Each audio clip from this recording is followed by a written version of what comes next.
Hello,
everybody. Merry Christmas Eve. If you are celebrating Christmas, we are on the eve of Christmas. Tomorrow is Christmas. So whatever, if you celebrate Christmas or whatever holiday you celebrate, happy wishes to all and Merry Christmas to the people that celebrate Christmas. So tonight we're here live, back on the live show. Feel free to chat there on the right-hand side of the screen. It's nice to see all the wonderful subscribers here. Again, I get it. People are out doing their thing. I cannot. I am home with the vid. That was my Christmas gift this year. I'm feeling like hell. I still have a cough. I have a COVID head cold, which sucks. My equilibrium is blasted, and I haven't been able to do anything. So it's trash. But we're going to be going over, like I said, and I promise we will conclude the Megyn Kelly podcast this evening, part 5. And I'm really excited to get into it. I think it's been a phenomenal podcast. Yeah, we get some Howard Bloom in there. But I think the presentation overall has been great. And we'll get it wrapped up tonight. And then what I'm going to do is, if people are hanging out, I'd love to go back and watch. Oh, looking back. Ooh, I better be careful. Someone might be stealing my idea again. We'll go back and watch the Stephen Christie Gonzalez interview with Brian Enton from about a month ago. And I'd love to watch that in its entirety again. So if you stick around, maybe we'll do that. I'll just ask the crowd at the end of this the Megyn Kelly podcast. If you want to continue the stream, we'll do it. If not, we'll shut it down. I am also thinking about, I don't want to give my ideas away. We'll just do it, because I know someone will steal my ideas. But anyway, all right, Megyn Kelly, part 5, the conclusion, Bryan Kohberger. Here we go, part 5. Let's do this. Welcome in. Welcome to the Megyn Kelly Show. I'm Megyn Kelly. All week, we've been bringing you a special edition of the show where we take you inside the murder case that has captivated the country for the better part of a year. The story of the quadruple murder in Moscow, Idaho, and of suspect Bryan Kohberger. Today, we conclude our series. We brought you the details of the murder, the arrest, the potential paths for the prosecution and defense when the trial begins next year, and we examined the dark side of Kohberger and his past. And now, some of the unanswered questions that are still swirling about this unfathomable crime. As this concludes, I would love to hear your thoughts on all of it. What stands out to you about this case? Have you made up your mind about Kohberger's guilt? And if not, why not? I still feel what like lingering questions do you still have? Well, this case will be front and center in 2024. We'll be covering the trial as it happens. Remember, cameras will be in the courtroom for this one, which will be absolutely fascinating. Email me your thoughts on this program, on the Kohberger case, at Megyn, Megyn, at megynkelly.com. Hey, you know what? Maybe I'll write Megyn a little email.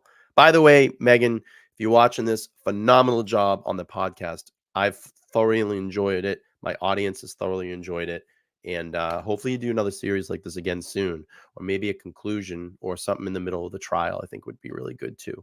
All right, let's do this, friends. All right, Megyn at MegynKelly.com. And if you go to MegynKelly.com and sign up there for our weekly email, we'll provide you with behind the scenes details on the report. All right, I'm going to just fast forward because they're going to do a sponsor in here. I'm just looking for pink shirt. There we go. Boom. As with our previous episodes, today's features the writing and the reporting of legendary crime journalist and author Howard Bloom. Bloom has been reporting on this case for nearly a year. He's written compellingly about it for Airmail News. His forthcoming book on the case will be published in the spring by HarperCollins. Keep that on your radar. But for now, big questions include the following. 1, assuming it was Kohberger, as the police allege, why? Why did he do it? What could his motive have been? Was he targeting a specific victim and then the crime spun out of control? 2, if it was Kohberger, is it possible he had help? Could there be an accomplice in the picture here? And 3, what about the 2 surviving roommates, Dylan Mortensen and Bethany Funk? What did they see? Why didn't they call the police right away? And what are they up to now? As we tackle those questions, one name in particular stands out as a person who has been at the forefront of asking questions and pushing for answers. Oh, real quick, I am going to give away 25 buckaroos tonight. So if you have Cash App, PayPal, Venmo, I can do it virtually, or I can actually physically mail you out a gift card. I'd rather just do it virtually. It's a lot easier for me. But if you want to get into the contest, this is all you got to do, and we'll do it maybe halfway through the show or towards the end of the show. Just give hashtag Megyn. We'll get you into the contest, and we'll do the giveaway tool here in a little while. But let that build. Hashtag Megyn will get you in, and we'll give 25 buckaroos away to one lucky subscriber tonight. All right, here we go. Megyn. It's not a podcaster or a crime reporter, although there have been plenty of those too. It's a dad, a father with a deep and tragic connection to this story. The 4 victims in the case, Ethan Chapin, Kaylee Gonsalves, Xana Kernodle, and Maddie Mogan, all their parents have spoken out on behalf of their children, but one father in particular seems to have led the push for answers, and that is Steve Gonsalves, Kaylee's dad. Within weeks, he was out on all the national news channels. You can't imagine sending your girl to college and then they come back in an urn. It was fast, and nobody suffered and nobody felt like that kind of pain. Every day that goes by and you don't hear anything, what does that do? Just tells me statistically I'm gonna have to do more work myself. I'm not going to sit here and just be a crybaby dad. It's gonna be a cold case if we don't do something within the next week or 2. He stayed on it, talking after Kohberger's arrest and arraignment. I'm just like everyone else. I want to know exactly what's going on. I want to see all the evidence. All the information will come out, but it doesn't have to come out in multiple times, in multiple ways. And continuing to push for the facts to get out to the public and to his family. He and his wife, Christy, spoke to a local news outlet. It's been almost a year. I mean, it's hard to believe, right? Mm-hmm. How are you guys doing? I think people would love to know that. Cam, you just got to connect that hashtag or it won't take. So just redo that, or it won't take if you don't do it. I think we're doing the best we can. And I think that is to be thankful to all the people. Dina, thank you for the 5 through Buy Me a Coffee. I appreciate the support. Thank you. Merry Christmas to you. Thank you. That are wondering about us. They really get us through. You know, coworkers, friends, they're like family now. And I think it'd be much harder without all the love and support. Yeah, we got a page where we're able to talk to people all across the world that this has made an impact and change in their life. Oh, they don't want. I love all those people. they don't have anything to do with the Gonzalez family Facebook page. They run it, you morons. I remember that was the big they don't even run that page. Yes, they do. So that helps. Behind the scenes, Steve has been active too, doing his own detective work before and after Kohberger's arrest. He says he needed to know if all the facts were uncovered. He needed to keep pushing. As Howard Bloom writes, among those Steve tracked down early in the case was Hunter Johnson, Ethan Chapin's frat brother and best friend. Just before noon on November 13th, Hunter Johnson had been summoned by the two distraught survivors to the King Road house, where he had discovered Ethan's body. Days later, he gave his eyewitness account to Kaylee's dad, Steve, as a soldier might. Straightforward, factual, and without either embellishment or emotion. It was only when he finished that the two men, both overwhelmed, at last convulsed into tears. Steve also made a point of knocking on the doors of the houses adjacent to the murder scene and interrogating the neighbors. Thank you. He was going where he felt he had to go, but his mission had not produced the desired result. Over a month had passed since the murders, and there had been no arrests, only vague statements about a missing Hyundai Elantra that had been spotted near the King Road house the night of the murders. The authorities had yet to name a suspect. It was infuriating. The prospect of his daughter's murder becoming one more cold case was torture. But as much as he needed to see a perp being let off in handcuffs, Steve Gonsalves was also chasing after something else. He needed to know why. Why these kids? Why this house? Why had this nightmare enveloped his family's life? For his own peace of mind, he required a motive. And without this knowledge, nothing in his life from November 13th onward would ever make sense. He did posit to Court TV in June that perhaps jealousy was a factor. They're just two girls that were always happy, always filming. So I think maybe he just seen that happiness and there's something in him that was jealous of the fact that two people could love each other and be like the best friends. And I think that really rubbed him wrong and got him thinking about, well, why do they have this great life and I don't? And I think that's whoever he picked, that'll be the backstory is just a jealousy of their lifestyle. Steve remains open to the possibility that others might also have been involved here, according to texts provided to Bloom. It seems to Steve quite possible that there were more perpetrators in the house on King Road on the night his daughter and her friends were killed. And if there were, they must have... That was earlier in the investigation, the way that he felt like that. I think that he feels that Kohberger is the sole person now because they're really focusing on him. And you're going to see that in the interview that I play. Philip be at large. He is furious that Kohberger's trial, which had been scheduled to start on October 2nd, has been postponed indefinitely. He fears, he's complained, according to Bloom, that the trial will not occur for many months or even years.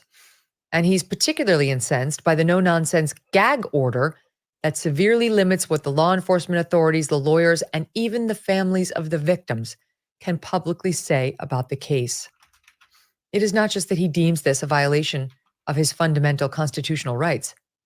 Rather, the paucity of specific intelligence has created a vacuum that is being filled by rumors, half-truths, and crackpot lies. And once these malignant seeds are planted, they grow tall. Yeah, if I'm home that night, absolutely. Tall and wild on the internet. Steve needs answers, not rumors. And so despite the arrest of a suspect, he has not abandoned his quest. He has a clear mission, as he told News Nation in May. I feel like we have a mission, we have a job to do, we have things that have to happen. And when I see those things happening, that helps me understand that we're going in the right direction. And that's always better than just sitting and waiting for who knows what's going to happen. And it's not simply vanity, the belief that one middle-aged guy with only a background in IT can get to the bottom of things in a special way. It's fear that propels him, the fear that if he waits passively for the cops finally to share what little they have managed to uncover, it might be too late. The remaining unidentified perpetrators will have gone to ground and justice will not be secured. Nor will he ever get the terrible satisfaction of knowing the whole story. He will never achieve the state of grace that comes, he wants to believe, with understanding a motive. He will never know the answer to the question at the beating heart of this case. Why? And so for the past year, he has plowed on. It has not been easygoing or always fruitful. For one cruel example, early on, an enticing tip came his way, according to the texts, from a source he described as a, quote, jailhouse snitch. That's who gave him the tip. It was a tale that offered to tie up all the loose ends of the case, and spurred on by that promise, both Steve and the private detective he had hired fanned out with their inquiries into several states, energized by the intoxicating possibility that he was on the verge of accomplishing what the professionals had failed to do. But in the bitter end, it was nothing more than an elaborate con, a malicious scheme to squeeze some money out of a grieving family's misery. The experience was demoralizing. As for the rumors of a drug deal gone bad being the underlying motive, Steve had been told by the authorities that the toxicity reports on all 4 of the victims established that they had no drugs. There you go. Everybody wanted their answers. That's the first time I've heard that. And maybe I missed it. Is that the first time you all heard that? Because I haven't heard that before. And that's what everybody's been wondering.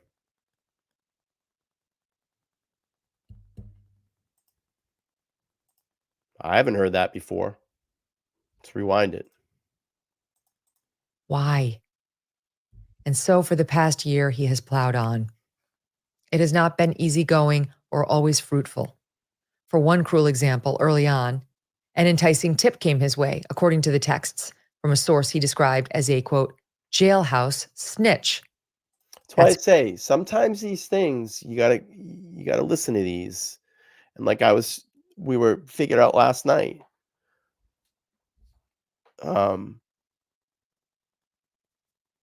How I think Chris from the Mob Crew saw that Linda Lane video a year before it was even released. We were talking about that last night. Interesting stuff. Who gave him the tip.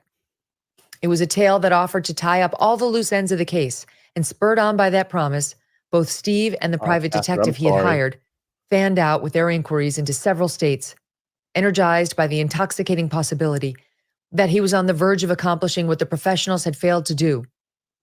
But in the bitter end, it was nothing more than an elaborate con, a malicious scheme to squeeze some money out of a grieving family's misery. The experience was demoralizing. As for the rumors of a drug deal gone bad being the underlying motive, Steve had been told by the authorities that the toxicity reports on all 4 of the victims established that they had no drugs in their system. Wow. Besides, if they wanted to score some pot, there was no need to get involved with a street dealer. Right. The kids, he pointed out, could go down a street and in 8 miles, there was a store where they could easily make a buy, despite the fact that marijuana remained illegal in Idaho. Christy, his wife, went with them once to check it out, he texted the friend, reports Bloom. News Nation's Brian Enton asked prosecutor Bill Thompson in November 2022 if drugs were involved in the case, and the veteran DA made no bones about the answer. Could drugs be involved in all of this? I have not heard that there's any suspicion that drugs played a role in the killings. So not like a drug deal gone bad or something? I never saw this interview before. Like that? I am not aware of anything like that, no. Man, he does look like Santa Claus, though. What else did Steve learn as he did his own investigation into his daughter's murder? Kohberger had purchased a dark blue Dickies long-sleeve work uniform at the Walmart in Pullman, Washington.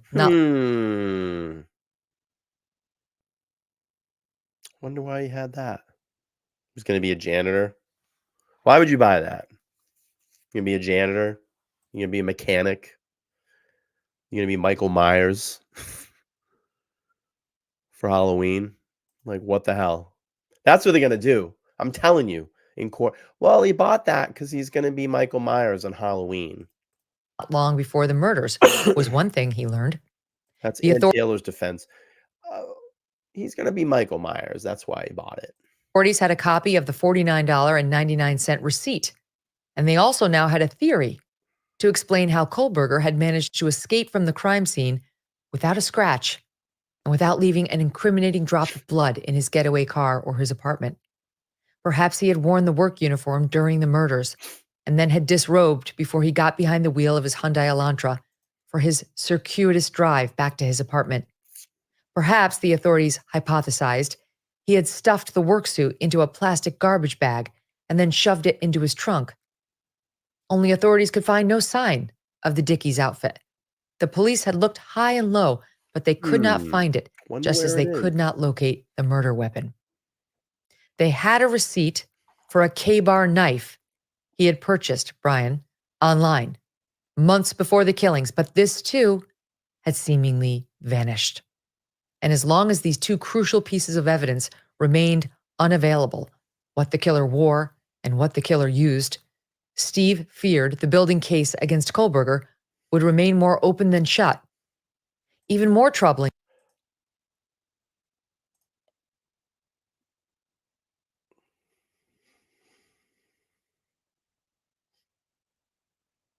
I'm going to say, Denise, don't think so. There's no way they got privilege to that information. What has not been released to the public, people aren't getting. So I'm going to tell you, I'm very speculative of the reports that were being used. I'm not saying that you're lying or anything like that. I'm just saying I'd be very speculative of the reports that are being used. I doubt they were able to obtain that information. I doubt it. Yeah, I would doubt that. I don't know. Don't watch them, but I would doubt it. If true, was what Steve had learned from people who had spoken. I've been pretty tight on this, and I would have seen something like that came out. I don't know. There's no way. That's part of the case file. I doubt that was even put to the public. To members of the grand jury who had been presented with the prosecution's case. Because I'll tell you right now, if he had it, then why would this is how I verify stuff like this. Let's just say they had it. I'm not talking bad about this creator at all, but I'm just going to tell you. The channels that you're going to really want to look at is News Nation definitely would have it out. They would be talking about the toxicology report. 1000%. You know how clickable that would be for them? Grizzly True Crime would do a breakdown of the toxicology report. She's a very verified, huge channel. JLR would definitely do a breakdown of the toxicology report. So you have to kind of look at the bigger channels. Are they doing that stuff? If they're not doing it, then I probably think that it's not real or accurate. And again, I don't know, but I haven't seen anything of that. I never saw News Nation talk about it. They would have been all over that in 3 seconds. Believe me. So, yeah, and Ron makes a good point too. HIPAA violation. That's medical toxicology. Yep. So, all right, let's move on. It's centered on the alleged behavior of the two roommates who had miraculously survived the night unscathed. We made a reference to it earlier. How he wondered, could they have been so blissfully unaware, sleeping through the savage pre-dawn stab. A little clarity. So Mike is saying no tox is out. Jay only found tox results for the area, and he said it could be them. Great. Like I said, I wasn't shitting on him or anything. I don't know his channel, but I would just say, like, look and see if the bigger channels are talking about it. If it's bubbled up to them, then I would say it's probably credible. But that's great that he said it could be them, which he clarified it. Awesome. That's a good creator if they did that. Again, I don't know anything about Jay's channel, but that's good that he told his audience that it could be before he read it. Cool. Murders of 4 people in a narrow house with paper-thin walls. Steve had been told that the two survivors allegedly had not only been awake while the killings had taken place, but that they had heard everything. More astonishingly, there you go. I'm his sorry. grand jury sources. Sorry, I didn't know. Again, I don't know that channel. So I apologize, Jay, for justice. I don't know. Sorry. I don't watch other true crime channels. I apologize. Let's see.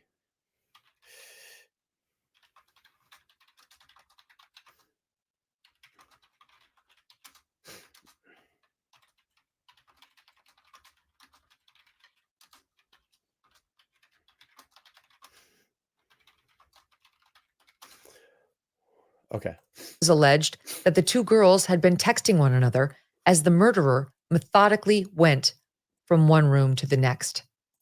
Of course, if that's true, police will have seen the records.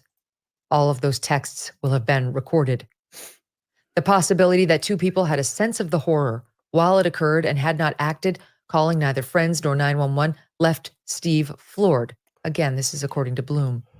And no less confounding, they had, if his sources were as knowledgeable as he believed, then let hour after hour tick away before they finally decided to summon friends.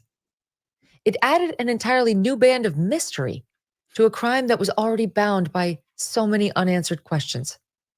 Racked by frustration and despair, all Steve could do was send a disheartened text to one of his fellow internet detectives, quote, "There is so much more to this story than is in the media." The time gap between when at least one roommate heard and possibly saw the intruder and when 911 was called remains one of the strangest things about this case.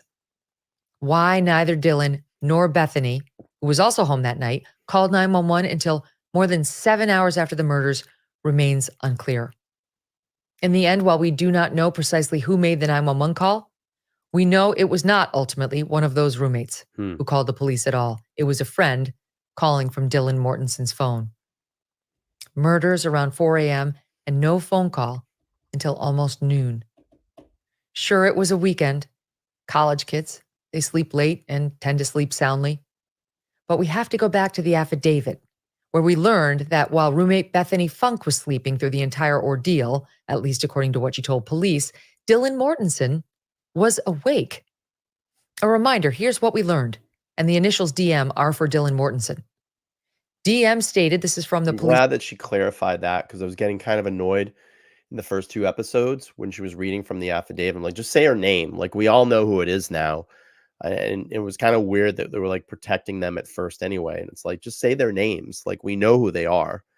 But I'm glad that she's now clarified that. Police affidavit. She originally went to sleep in her bedroom on the southeast side of the second floor.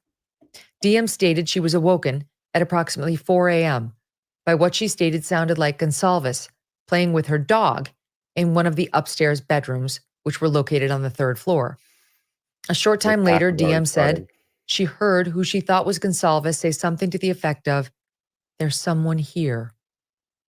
A review of records obtained from a forensic download of Xana Kernodle's phone showed this could also have been Kernodle, as her cellular phone indicated she was likely awake and using TikTok at approximately 4:12 a.m.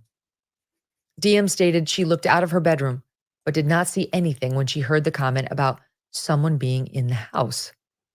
DM stated she opened her door for a second time when she heard what she thought was crying coming from Kernodle's room.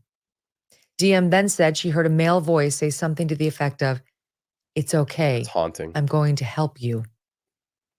At approximately 4:17 a.m., a security camera located at 1112 King Road, a residence immediately to the northwest of 1122 King Road, picked up distorted audio of what sounded like voices or a whimper, followed by a loud thud. A dog can also be heard barking numerous times, starting at 4:17 a.m. The security camera is less than 50 feet from the west wall of Kernodle's bedroom. DM stated she opened her door for the third time after she heard the crying and saw a figure clad in black clothing and a mask that covered the person's mouth and nose walking toward her. DM described the figure as 5'10" or taller, male, not very muscular, but athletically built with bushy eyebrows. The male walked past DM as she stood in a, quote, frozen shock phase, end quote. The male walked toward the back sliding glass door. DM locked herself in her room after seeing the male. DM did not state that she recognized the male. This leads investigators to believe that the murderer left the scene.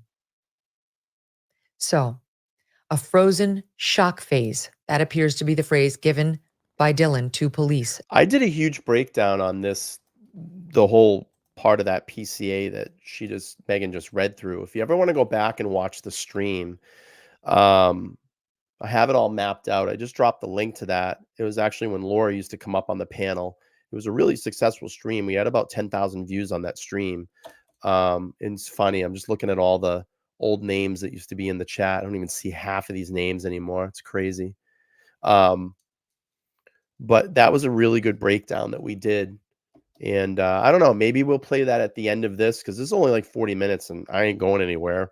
So I'm going to keep streaming if there's people here.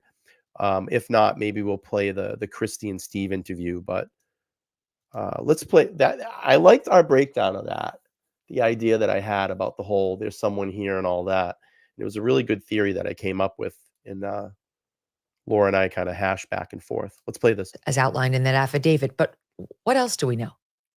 First, very early on, questions about Dylan's actions that night became a public conversation, even among those closest to the victims.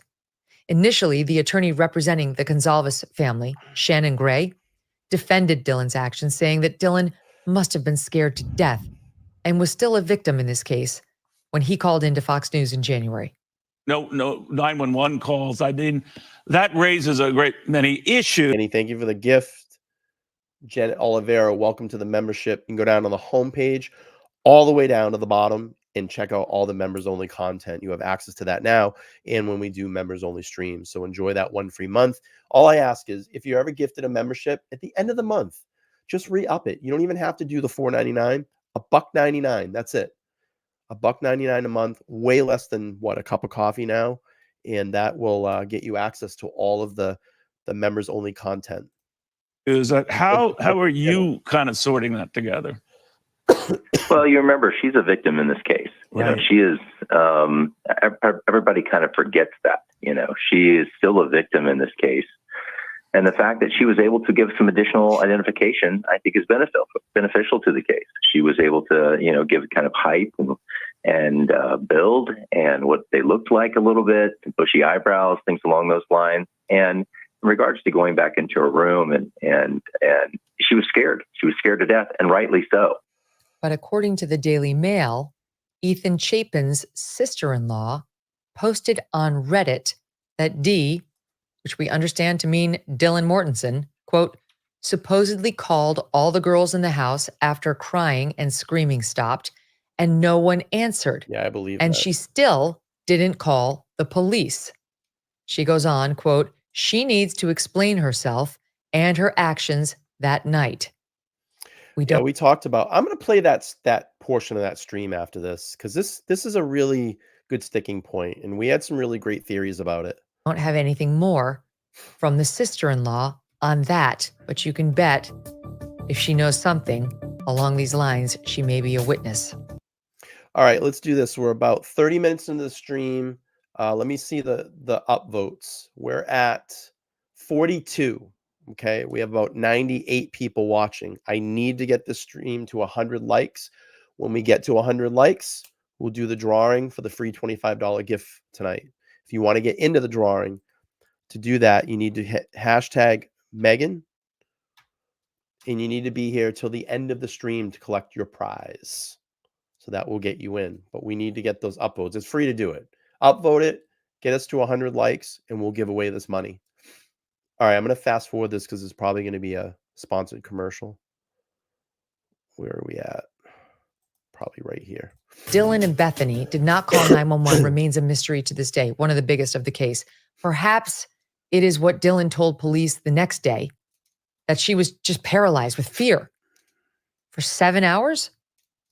Multiple reports suggest that we expect at trial, we will hear from both roommates. in their own words, as both women would likely testify. How helpful their testimony will be for the prosecution or the defense remains to be seen. Kohberger's defense team tried to subpoena roommate Bethany Funk in April to testify at Kohberger's scheduled preliminary hearing. After fighting this subpoena, she eventually agreed to be interviewed at home in Nevada. The Kohberger defense initially alleged that Bethany Funk had information that is, quote, exculpatory to the defendant, meaning potentially supportive of his innocence. We don't know why they might believe that. I think that was all bullshit. I think they just threw that out there to skew the case. Another Ann Taylor tactic. Or whether they really do. But what we do know is that if either roommate talks at trial, we will see it. Cameras will be there. So trial is not scheduled yet. There's a possible proposed date of the summer of 2024. And that document was just put out a couple of days ago. So the defense is going to have to, the judge will have to make a decision. But I think that the defense is going to put out a change of venue, and that's probably their last line of defense to slow this trial down. So it just remains to be seen. The prosecution's ready to go. They want to go and get this on. The televised nature of this trial is something I discussed with former prosecutor Marcia Clark earlier this year. She brought her O.J. Simpson trial experience into her answer. The downsides are huge. The problem that you face, of course, is that it turns into a circus. Now, in fairness, if you have a judge who knows how to keep the guardrails on, it can be fine. But if he doesn't, and he just lets the cameras, be turned on 24/7, it's a nightmare. And you wind up having people come forward who just want the limelight and really have nothing to say. Or you have people that are afraid of the limelight and have something to say and don't want to come forward. You have lawyers who are, stumping for camera time and FaceTime and extending things interminably with no real argument to make because they want to be famous. You have prosecutors who probably do the same thing, and in some instances, and you have a judge who sits down for a 6-part interview with the news anchor to talk about his life in his past. So I don't know where I pulled that one from. So I do. It causes these kinds of distortions, and it does cause a circus. So I understand the problem. Fred.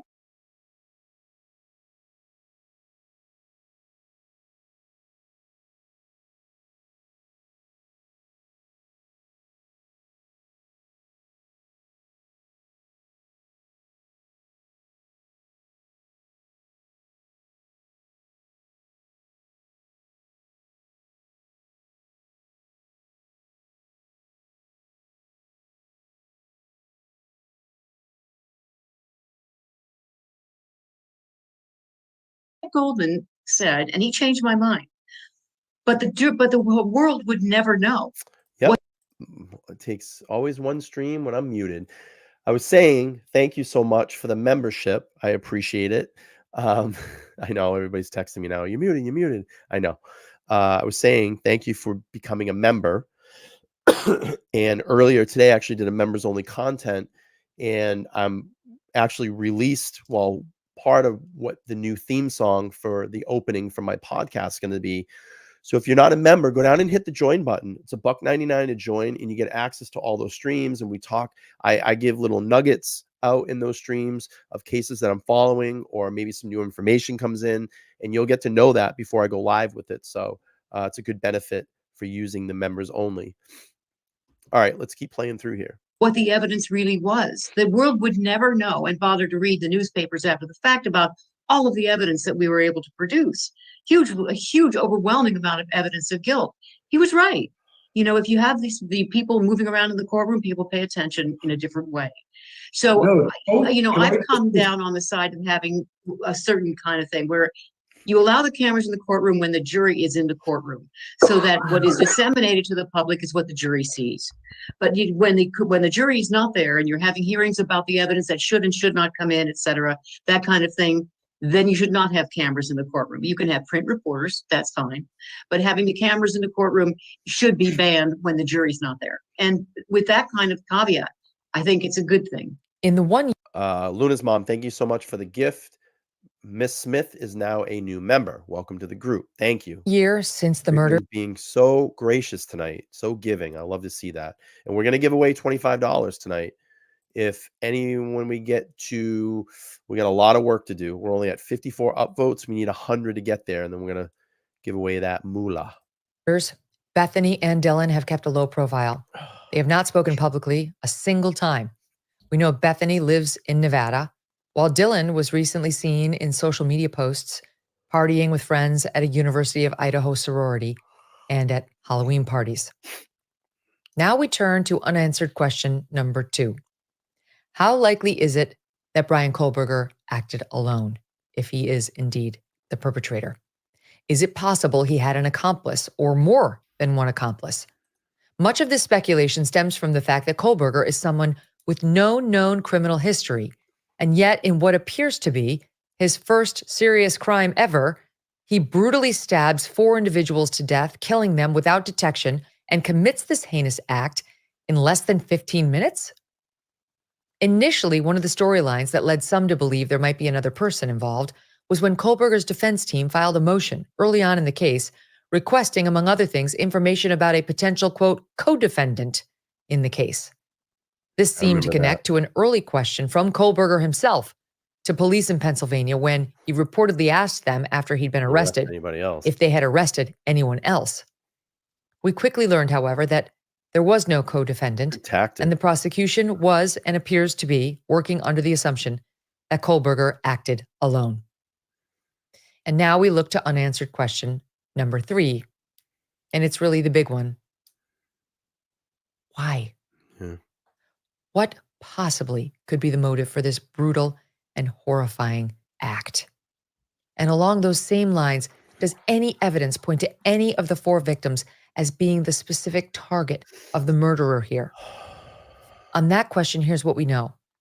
First, we know based on reporting from News Nation that Kaylee Gonsalves, that her injuries were considered, quote, significantly more brutal than those of her roommate and best friend, Maddie Mogin. We have just confirmed.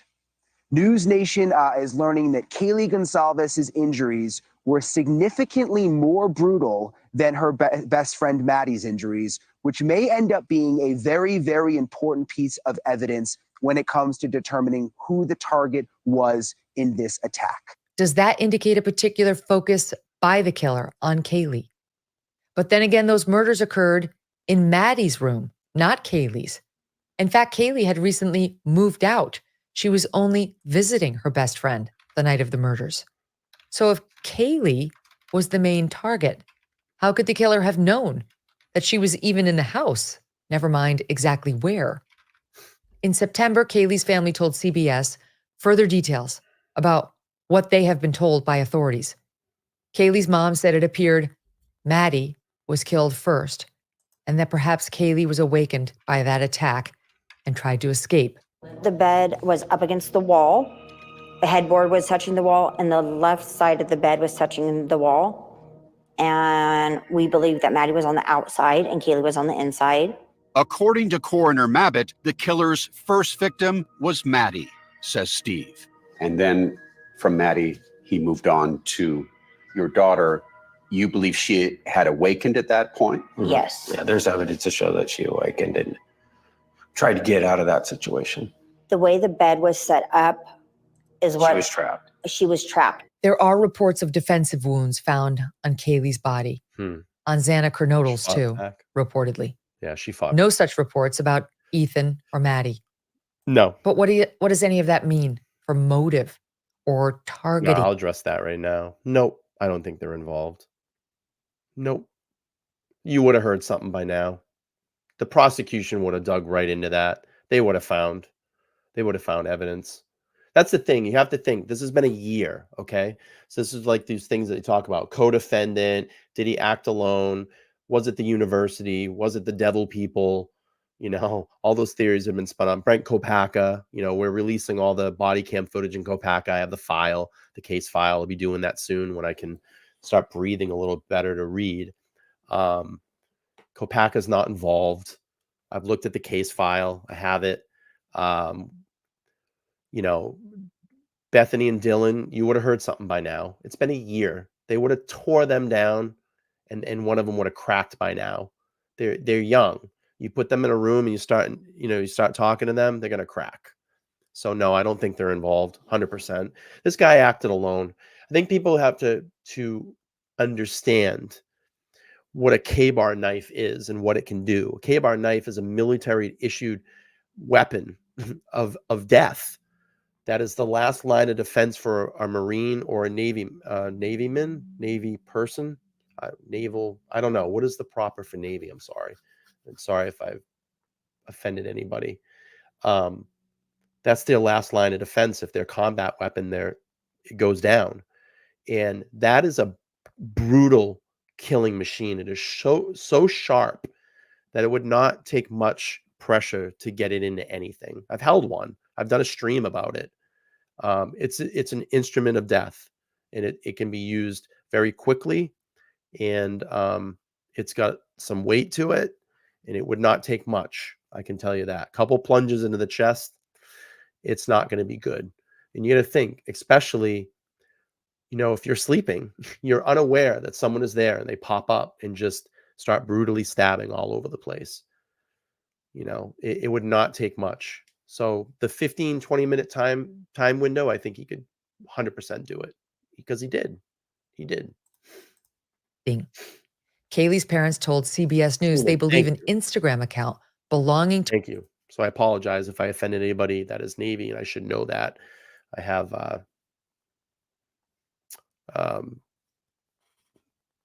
Navy in my family. Bryan Kohberger was following Kaylee and Maddie. I think what a lot of it is, I try to be like super, I guess, politically correct now, because they say you can't say those things anymore. They believe they had found a possible connection through Instagram and immediately took these screenshots.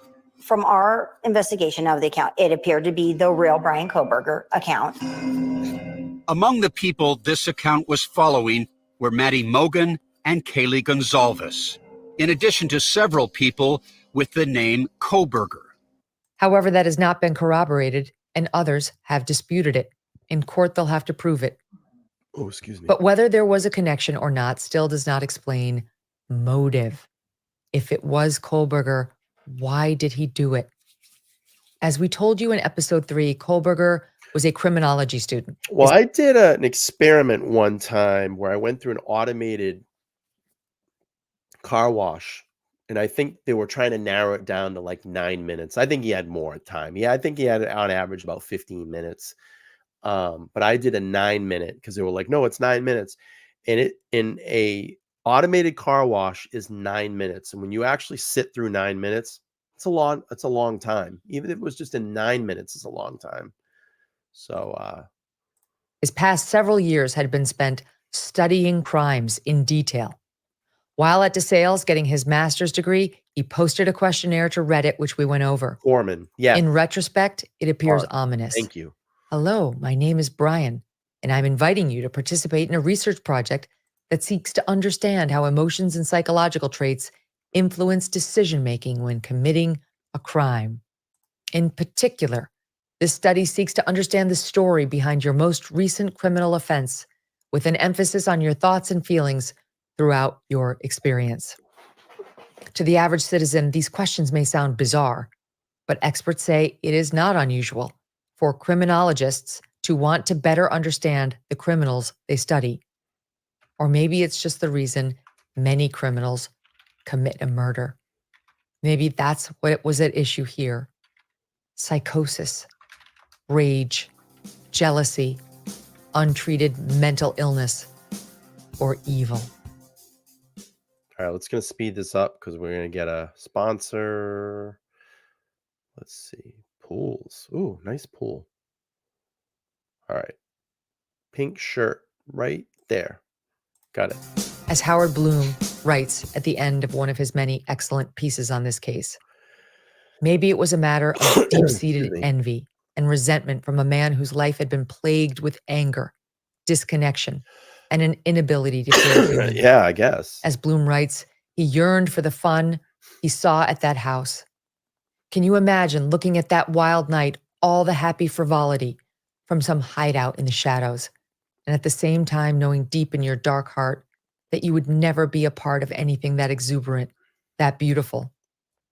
It would be hell, a hell of unsatisfied desire that could plunge someone deeper and deeper into a tormenting rage, an envy that would be an all. There's a lot of videos that I've never even seen before. Wow, this is a really good podcast. I don't know.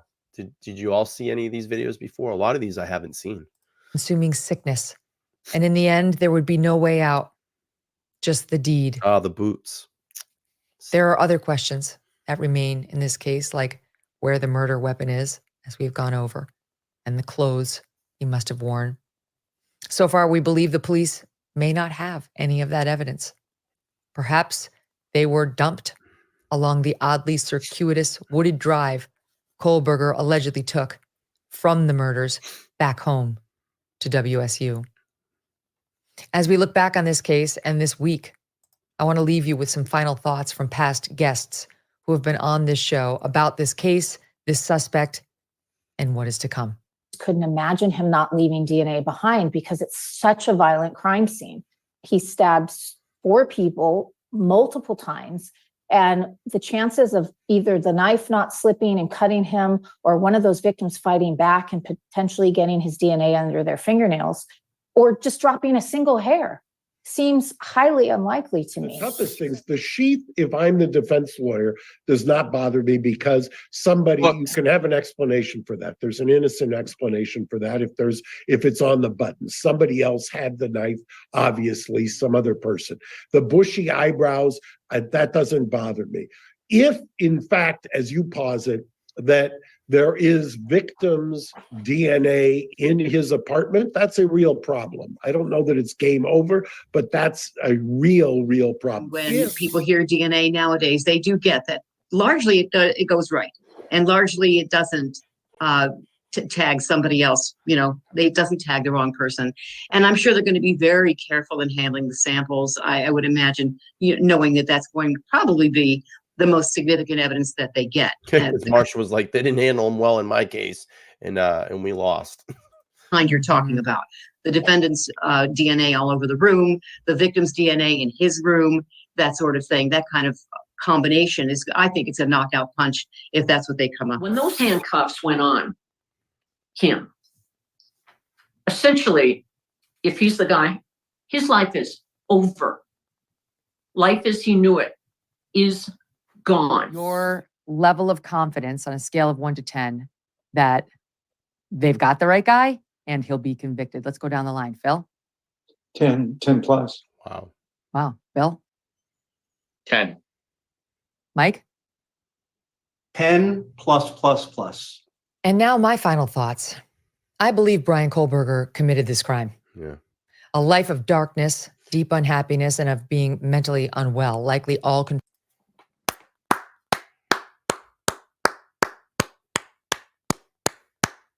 I got to give Megyn a clap for that one. I didn't think she was going to go there. Because we're always told, oh, well, innocent until proven guilty. I get all that. And everybody used to get on me about that in the year of the streams that I did. And I think that's what a lot of people got very angry about this channel and turned away. But now that more evidence is coming out, the truth is starting to come out, and we're starting to understand where Mr. Kohberger was on that night and what he did. We know what he did, okay? And I have the God-given right, my First Amendment, to say how I feel in cases. It's okay for me to say, I think Bryan Kohberger did this. And I think that just took a lot of gall from Megyn Kelly to do that, to put that out there. And good for her. I'm glad she took the stand. And it's her free speech right to say that, with all these people that go, well, prove guilty. Yeah, of course. But it's okay if I give you my opinion and say, I think he's guilty. I think he did it 100%. And I think that the prosecution has a massively strong case against Bryan Kohberger. And I think everybody's jaw is going to hit the floor with the amount of evidence that they're going to show in court to show that this guy was there and did this alone and by himself and had been planning it for a very long time and had been stalking, if not one, all of these people. So we will find out. We will know. We're not dumb. We know what happened. We know who did it. Great. That was great. Great stand, Megyn Kelly. Contributed to a That felt so good. I want to hear that again. 10. Mike? 10 plus. And now my final thoughts. I believe Bryan Kohberger committed this crime. A life of darkness, deep unhappiness, and of being mentally unwell likely all contributed to a sick fascination with death and what he may have seen as the power that comes from taking a life.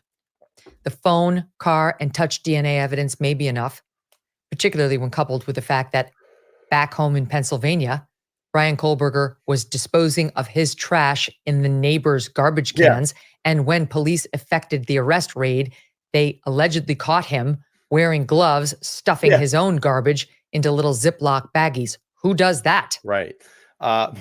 Great point by Megyn Kelly. I think we talked about that point last night.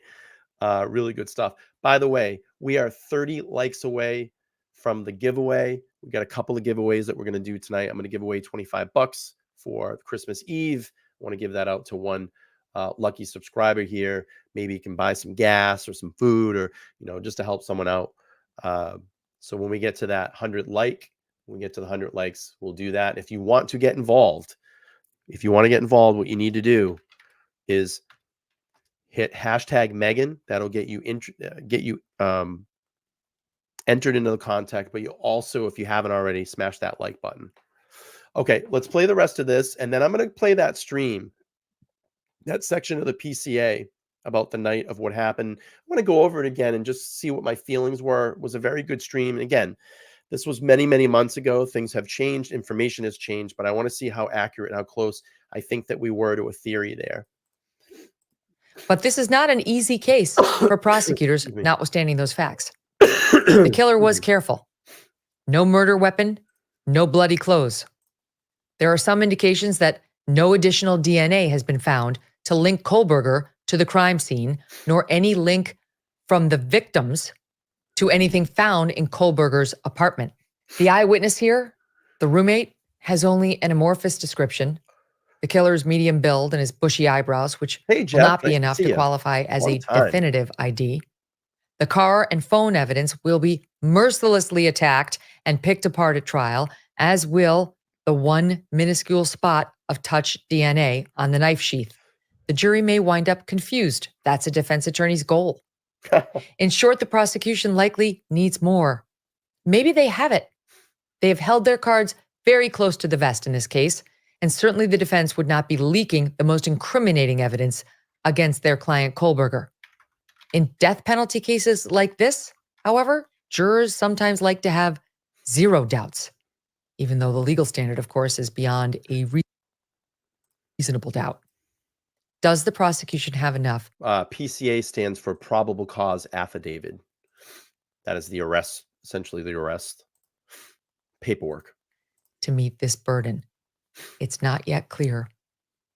For now, we must hope that the DA has more than the office has made public, in particular on the DNA front.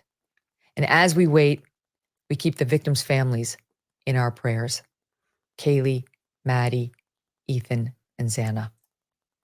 Thank you all so much for joining me today and all week. Again, would love to hear your thoughts. Email me, Megyn, MEGYN, at megynkelly.com with your thoughts on the case or the special. In the meantime... That's smart. See what they're doing? They're getting all those people that mail in, probably on a mailing list. That's pretty smart. Good stuff. This was a great... I'm so glad we did this. Like I said, I watched the first episode, skimmed through the second. I wanted to have more of a natural reaction when we did this all together. Part 5 series. I wish I would have done it as part 1, part 2, part 3, part 4, part 5. That's fine. I think this was a really, really great podcast. I think Megyn did a great job. And, it's got a lot of Blum in there. I don't agree with a lot of stuff he says in this case, but she presented it well. And I think she did a great job. And if you want to listen to it again without my commentary, just seek it out on her page. You can go through it. After this concludes, we'll go over to that stream that I was talking about that I did months ago. And we're going to talk about that section of the PCA of Dylan Mortensen hearing the alleged, Bryan Kohberger that night. My family and I will be enjoying Christmas week on vacation, and I hope you're doing the same. It's been a busy but rewarding 2023. Thanks to all of you. My team and I are so grateful for your support of this show, you downloading it, you spreading the good word, and we can't wait to spend 2024 together. It's going to be a huge and important year. It is. All the best to you and yours this holiday season. Merry Christmas and have a great weekend. Yeah, it was great. Really, really good podcast. All right, let's look at that pod I was talking about. I did a long time ago. When did I do this? 7 months ago, May 13, 2023. Now remember, information has changed. Things have changed. But I want to get into this since when Laura used to be up on the panel. And Laura, if you're watching, we all miss you. I hope everything is well. Merry Christmas to you. You were a fantastic confidant when I had you here on the channel. I get it. Life gets in the way. Things get busy. I want to make sure that everybody understands nothing bad happened between me and Laura. Her just life got busy. She has children. She's married. And, life dictates what you do in your life. Family dictates what you do in your life. And I'm sure that she'll come around. She periodically, just to let everybody know, she will periodically text me when new information comes out. Hey, did you hear this? I'm sure you heard about this. And she's always welcome back here on the channel. So hopefully, if she's watching tonight, Laura, Merry Christmas to you. I appreciate all your help in the past. And you're always welcome here on LTL True Crime Podcast. All right, let's play through this. Let's do this. All right, let's bring our present because that's what everybody's here for. Yeah, they're tired of me talking, right? They're tired of me talking. All right, let's bring up this presentation. Yeah, I know, a video of me watching me. Hey, look at this, the old days. Look at the sub count back then, 4381. We're now at 12. What are we at right now? 12,633. Wow, that's so long ago. So much we've grown. But yeah, we'll watch through this. So Laura and I, like we always do, we're spitballing. We call it spitballing. I always say, let's spitball this. We'll be in private chat and we'll start kind of going through the PCA and reading through some of the documents, taking another look at it. And a couple things I wanted to go through this evening. I'm probably just going to do it this way. It's just a little bit easier. I wish I could bring this up though. Can I? Right, let me just full screen mode. Oh, lab. Their own lab, yes. Their own lab. Okay. So I have up here, I have now I'm getting nasally because this time of year, I'm sorry.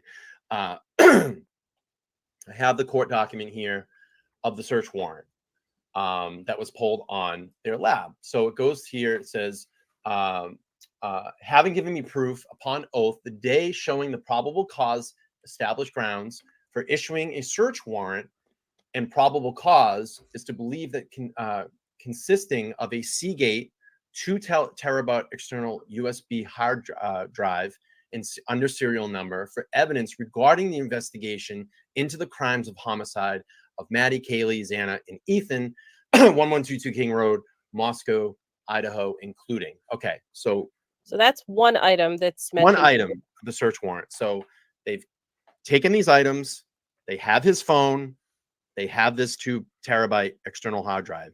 There's your warrant. There's your first warrant. Okay. I remember we had to clarify. And this was the thing. Everybody was like, this. Oh, this is why would they doing this? Search warrant on themselves.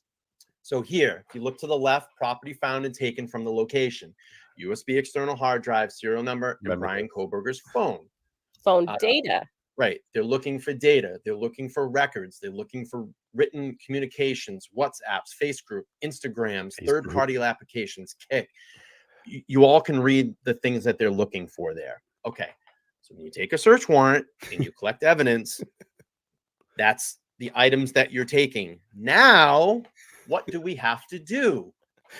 Because there's data on those items, that now becomes a second search warrant. Yep. So the search warrant was to extract the data from Bryan Kohberger's phone and the 2 terabyte hard drive. Legally, you have to pull a search warrant to extract data from a device as it becomes a second piece of evidence. And my little sarcasm here is simple Google search. You probably would have had that answer in about 2 seconds. So a warrant typically needed. Cell phones are like homes. In 2014, the decision to establish that cell phones are most like homes, which police officers need warrants to search. If anything, Chief Justice Roberts wrote, contemporary cell phone, it's with immense storage capacity, contains more private, sensitive information than a house. So officers who plan to search cell phones will have to get a court approval before having at it. That's a search warrant because they're taking that data.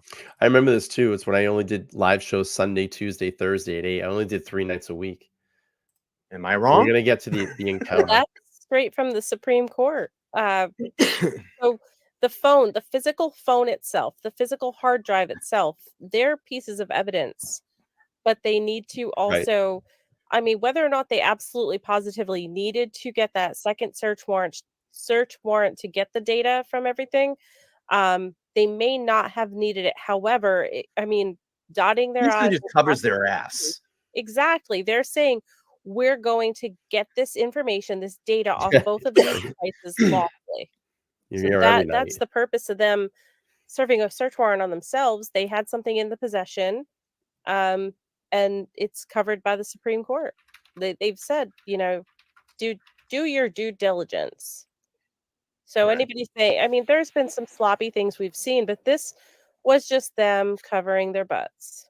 So Crossroads is chiming in, big fan of the channel, always looks in, says, good explanation of the second search warrant. A lot of people don't get this. And this is the thing. I think this is what happens. And I might be wrong, Laura. I might be wrong. And this is why I try to tell everybody, and I try to be... It's always the hand. I'm not trying to be like a dick about it, but you I am really trying to be a dick about it. Like, when a dump comes or a document dump, I think a lot of people just look and they go, Apple and AT&T and Verizon and bank accounts. But they're really not reading the context inside the documents. That's what I said. You can, I mean, Laura has done, you don't even believe the amount of research and date placing and timelining this. And you can do all, I'm looking in the camera and I look like Trump right now. But it's like, you can do this on your own. If you just spend bing, bing, bong, bong, bing, bing, bing. A little time with the documents and read them over, you will get the information you need to understand what's going on here. I think a lot of people just look at headlines. They go, okay, that's you know, AT&T. Well, okay, well then, you know, I think you're getting my point. There's a lot of boilerplate stuff in these search warrants, but then there's also some Easter eggs in there too that show us really. Still coughing what they're looking for, and a lot of the whys on why they looked for it. Let's face it, this has been a huge document dump. I mean, how many scroll pages long is it to just go through all of the documents associated with the case? There's a lot of information. So yeah, it takes some time to sort through everything. Got a new member. I know. We're going to give that person. So I want to thank Myron for becoming a channel member and supporting. I appreciate that. I don't do that anymore. Thanks, Tommy. I appreciate it. My dad's name is Tommy. Let's get into this presentation. So this, I want to just kind of give some context to the background of this. That's so dramatic. This was very weird how this kind of spontaneously happened between you and I. So Laura and I, probably like once a week, we'll go back and revisit Payne's PCA, his version of the events. And we go through that document and really, we call it spitballing. Yeah. You know, we'll pull it up. We're like 21 likes away from giving away. I don't know. I got 79 likes. Am I behind here? What's going on? And I don't know why everybody left, because we're going to give away free money here. So if you're not here, you ain't going to get your money. Is it 10 more? 10 more to give it away? I'm only at 80. So I don't know what's going on. But yeah, let's get this up to 100 so I can give away this money. I want to give away some money tonight. Up and say, smash that like button. Let's really read this. I see 80. And then let's go back and read it again. And then let's go back and read it again. And then we have sometimes an aha moment. Okay. I guess everybody didn't like this part. Everybody left. And then you know, we saw. And that's why I say, when you go in and really read these documents, like when we talked about the latent foot shoe print, how we came up with maybe some theory on that.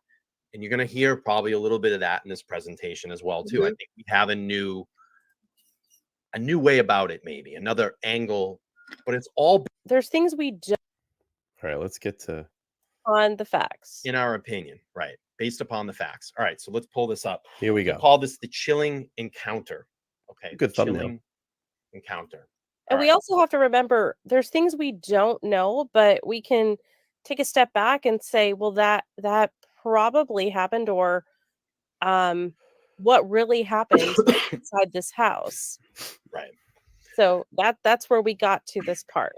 Right.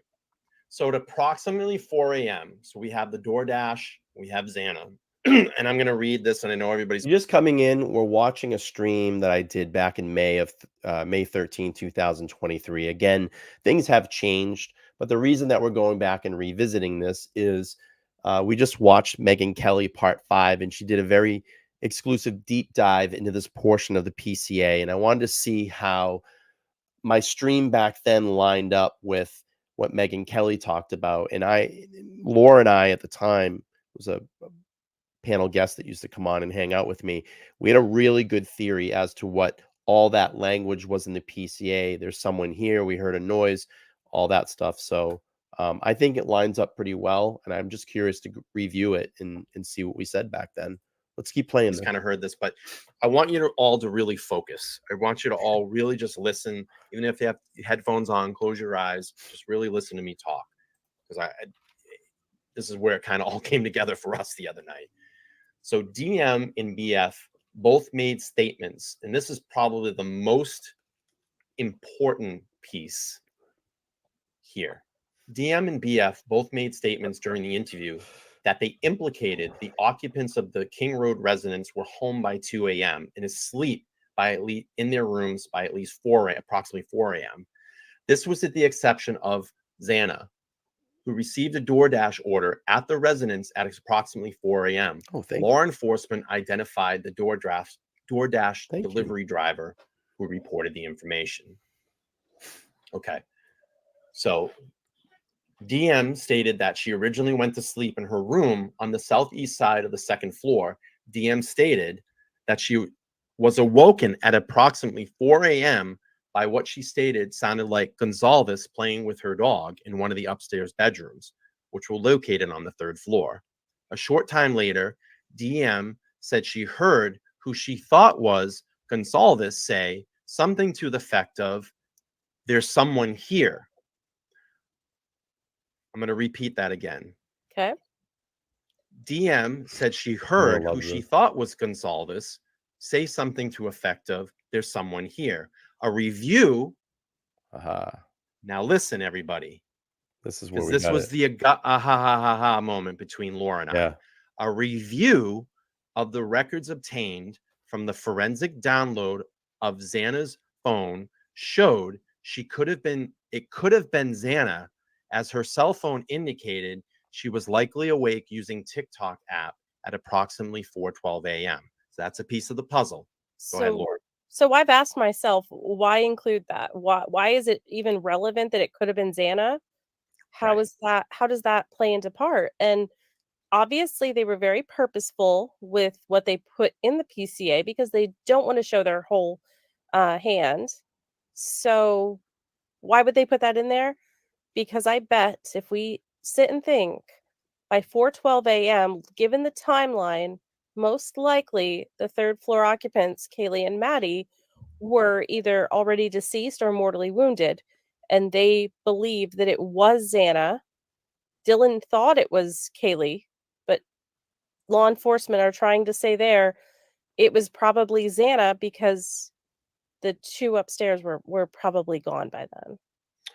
So now we're up on the second floor of the home. You can see where Xana's room is, and you can see that small hallway that leads to the kitchen to DM's room.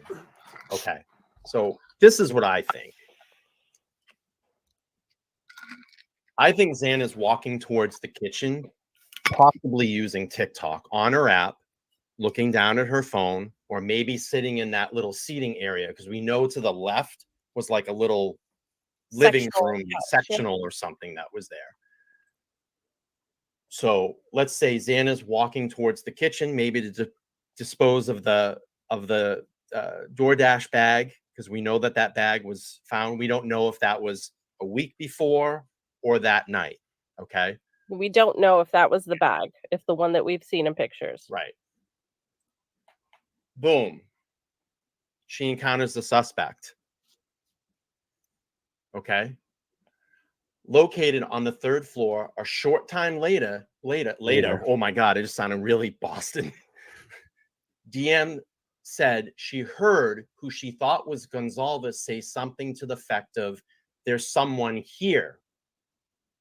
A review of the records obtained from forensic download of Kernodle's phone showed that she could have been on TikTok, blah, blah, blah, at 4:12 a.m. I think Xana saw the suspect and went, "There's someone here." To And it scared Ethan, the shit out of her. Probably exclaimed it to Ethan. Whether or not she had her phone in her hand or not, we could go back and forth with that. But now, again, this is just a theory that Laura and I threw around. We don't know.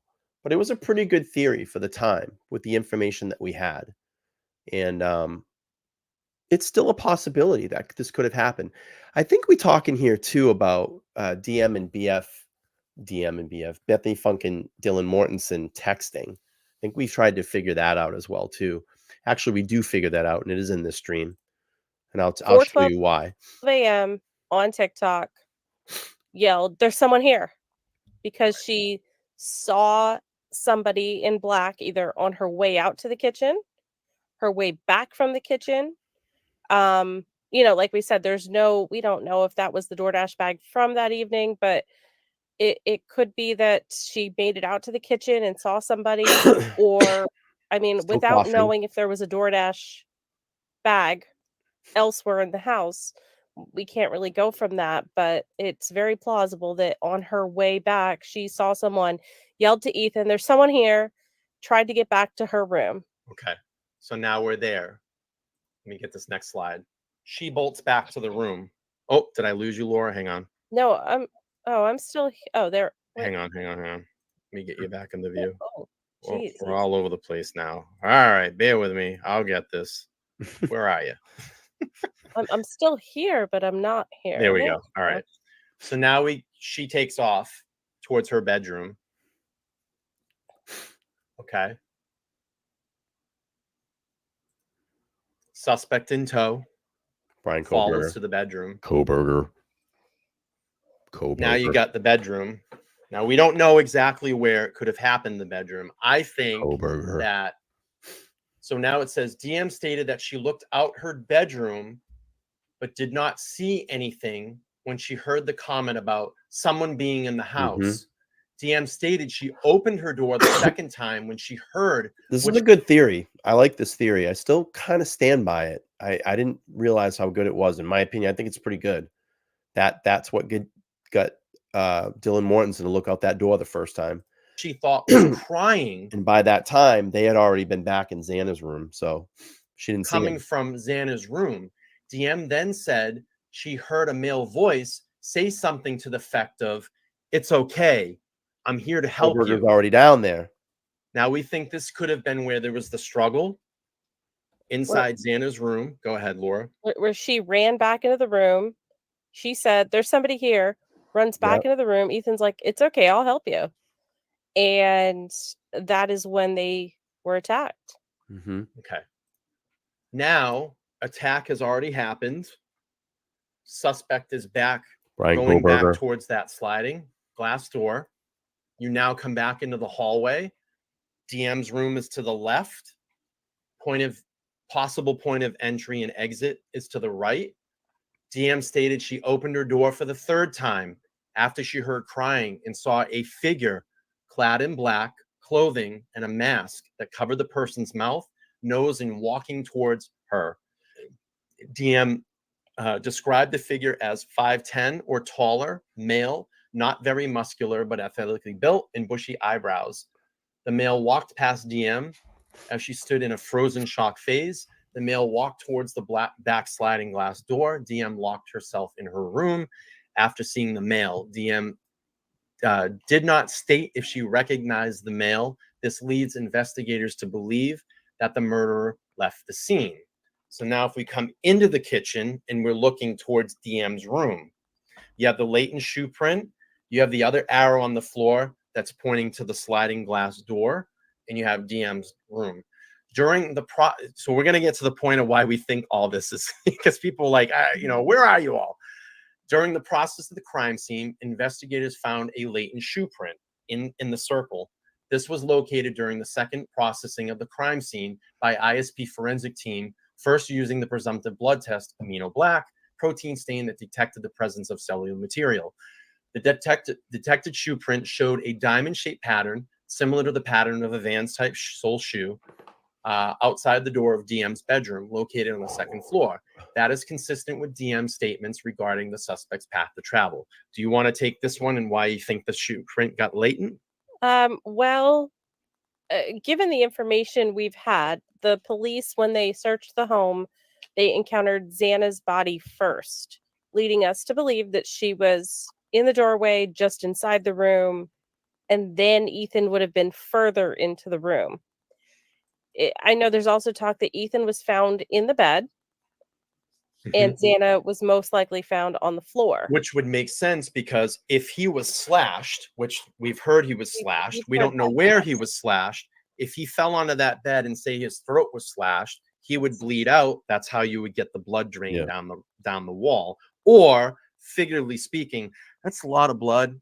And if that house is on a pitch, that's probably the way the blood all ran.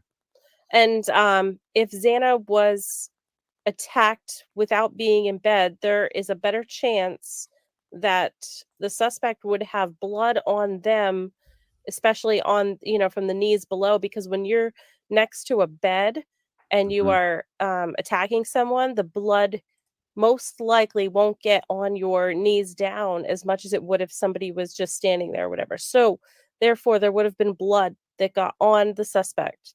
The suspect probably had a trail of blood walking from Xana's room all the way out through. And so it wore off. So as Luna's mom got a question. Does anyone think that he went there for Maddie and the rest were in the wrong place at the wrong time? It's quite a possibility.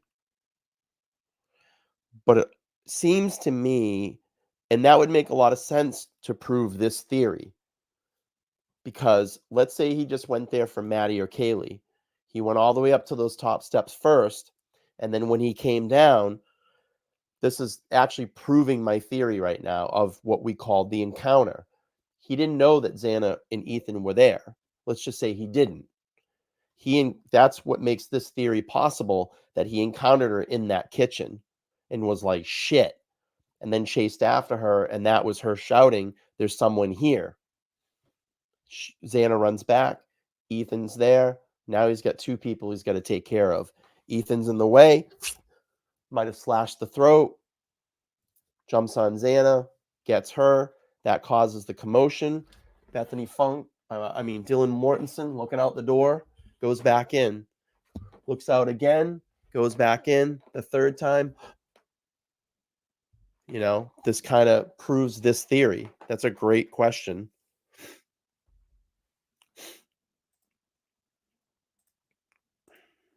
As the suspect walked, the blood wore off. Now, another point to make is he could have thought he was done after he came down from the third floor. That's what I think. And therefore had removed some protective gear, which is why there might have been bloody footprints. Right. Question here. So actually, Laura's actually not on the panel. We're watching an old video. It's just me tonight.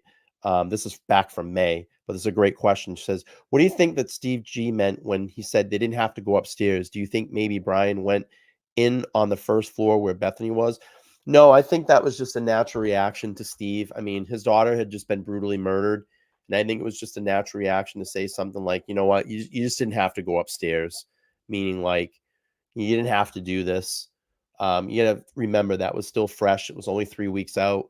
And I think that's just a natural dad's reaction to losing his daughter, you know, and then just being frustrated about the police at that point not giving or you know, having the right amount of information to catch this guy. But ultimately, I think they did a great job overall. You know, they caught him. Because it's just my opinion. This, you know, that Xana, literally the DoorDash opinion. could have been what led to her demise because of her taking the bag out to the kitchen. Xana was also known to be a neat freak, always up with the chores. So that makes sense that she would walk a DoorDash bag back out to the kitchen instead of having it in her room all night. All right, we're 4 likes away. If you haven't smashed the like button from giving away $25 tonight, to get into it, it's hashtag Megyn, hashtag, and then MG. Yeah, I'll get this. MEGYN will get you into the contest. We're going to give away that $25. If you have PayPal, Cash App, or Venmo, I can do it instantly. We'll get you verified, and we'll go from there. So hopefully we can give away this on Christmas Eve. We'll give $25 out. Where are we at right now? We got 99. We just need one more like. One more like.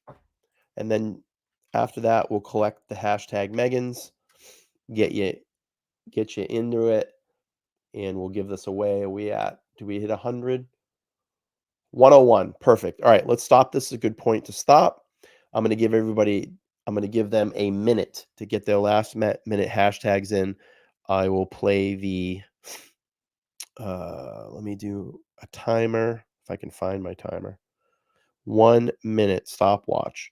Go. All right, 1 minute to get you in. I'll put that right there. And then we're going to give 25 buckaroos away. Hopefully I can give it out on the stream. The person's still in here. So we got 48 draws right now. You got about 40 more seconds to get your hashtags in. 49.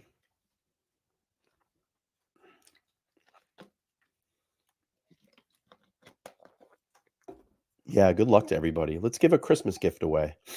I love giving out stuff. I love being giving. I do a lot of giving stuff here. We do a lot of good giveaways. I've given away a lot of stuff. What creator does that? What true crime creator that you watch ever gives the litany of memberships that we give out or gifts? We give a lot of stuff away here. All right, we're past a minute. So we're gonna do this. We're gonna do it. We're gonna do it. We're gonna do it. We're gonna do it. All right, ready? We'll get a drum roll going because we need the drums. Here we go. Let's do a drum roll.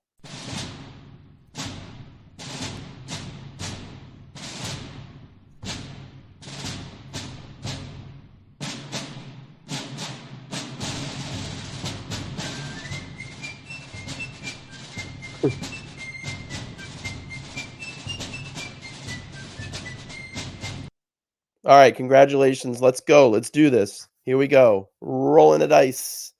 Who's gonna win? Who's gonna win? Who's gonna win? Who's gonna win? Who's gonna win? Molly Rose.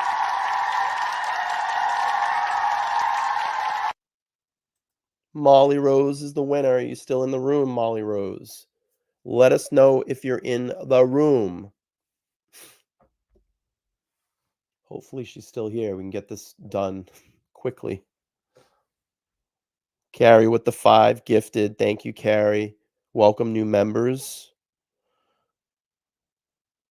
Is Molly Rose still here? I hope she is because I want to give away this money tonight. If I don't get a response, I'm probably just going to spin it again. I want to give this away to someone in the room tonight. I don't want to wait. People enter and then they leave, but we'll give it a couple minutes here. Molly, if you're still here, type in the chat, and then we'll get you verified and give it away. If not, I'm going to re-roll it. I want to give this away tonight. I want to give it to someone that's here. I think we're going to be re-rolling. Yep. I want to give it away to someone that's here. I don't want to wait.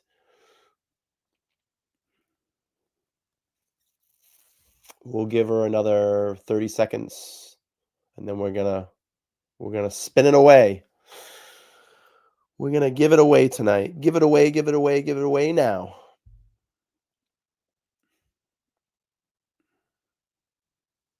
I don't think she's here. Sorry, Molly. I think you're gonna have to give it up. We're gonna give it away tonight.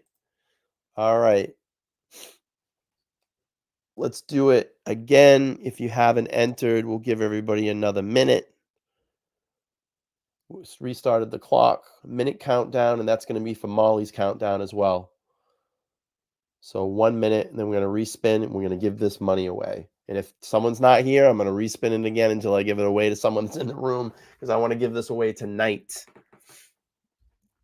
Because I tried doing this in the earlier stream, and the person left, and I have to chase now someone down to give this money away. You got 30 seconds, Molly.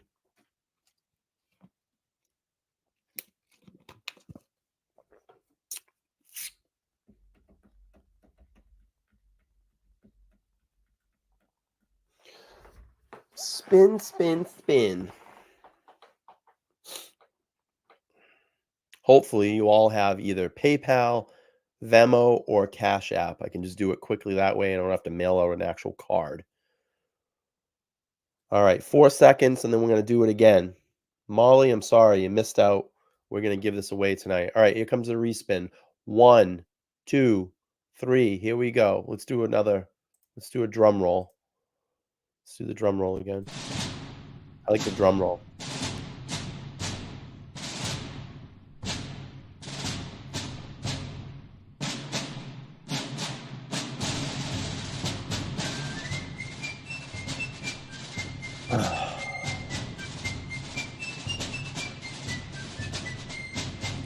All right, here we go. And the winner is going to be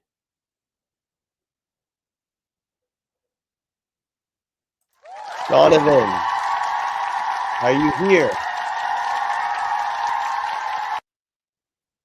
I'll just keep rolling it if you're not here. Donovan, type in the chat. Let me know that you're here.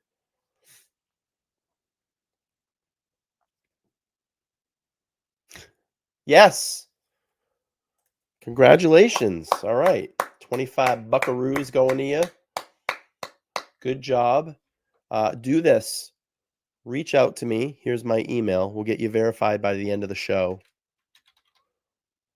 Good job. Merry Christmas and congratulations. Email me right now. I'll get you verified. And I have a special way that I verify people. And let's see. I will do it on this one. All right, awesome. Let's go back to the video. We'll play that. And if I'm feeling good, maybe we'll give away another. I'm feeling good. I think we're going to give away another 25. We're going to give away another 25 tonight. We're going to do that. So let's do that. Let's make someone's Christmas. So let's just do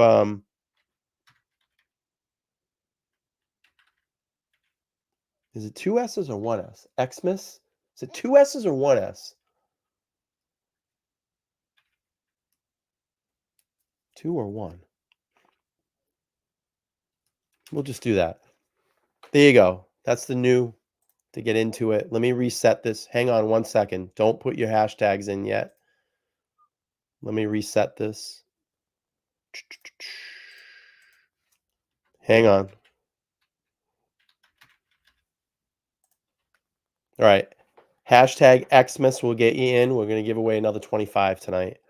All right. Let's go back to the stream and we'll do the drawing at the end. Let's keep playing this. It's just very plausible looking at what I've learned from examining their TikToks and social media that she most likely wanted that bag back out in the kitchen, 25 away, got it back out to the kitchen, and that is when she was encountered by the suspect, ran back to her room, yelled to Ethan. Ethan yelled back, and that was it. It happened very quickly. Okay, so now everybody's like, why did they take us through this big presentation? Because the next slide that I show, I think is going to do the yep. And I think this might be a lot of the conversation why they're trying to pull Bethany in. The defense wants to speak to her. I think, and Laura is pretty strong about this too, because this makes sense. Now, again, we're allegedly just saying, we're just basing opinions, but I think this is what the battle is with the defense and Bethany Funk and bringing all this up. This is Donovan, the sooner I can get you verified, I can get that money out to you. Oh, he just sent it in. Perfect. Okay. I'm going to send the return email to you.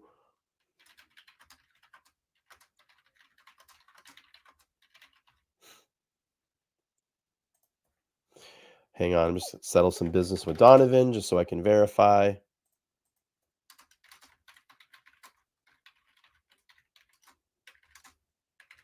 All right, Donovan, what I'm going to do, send you a link.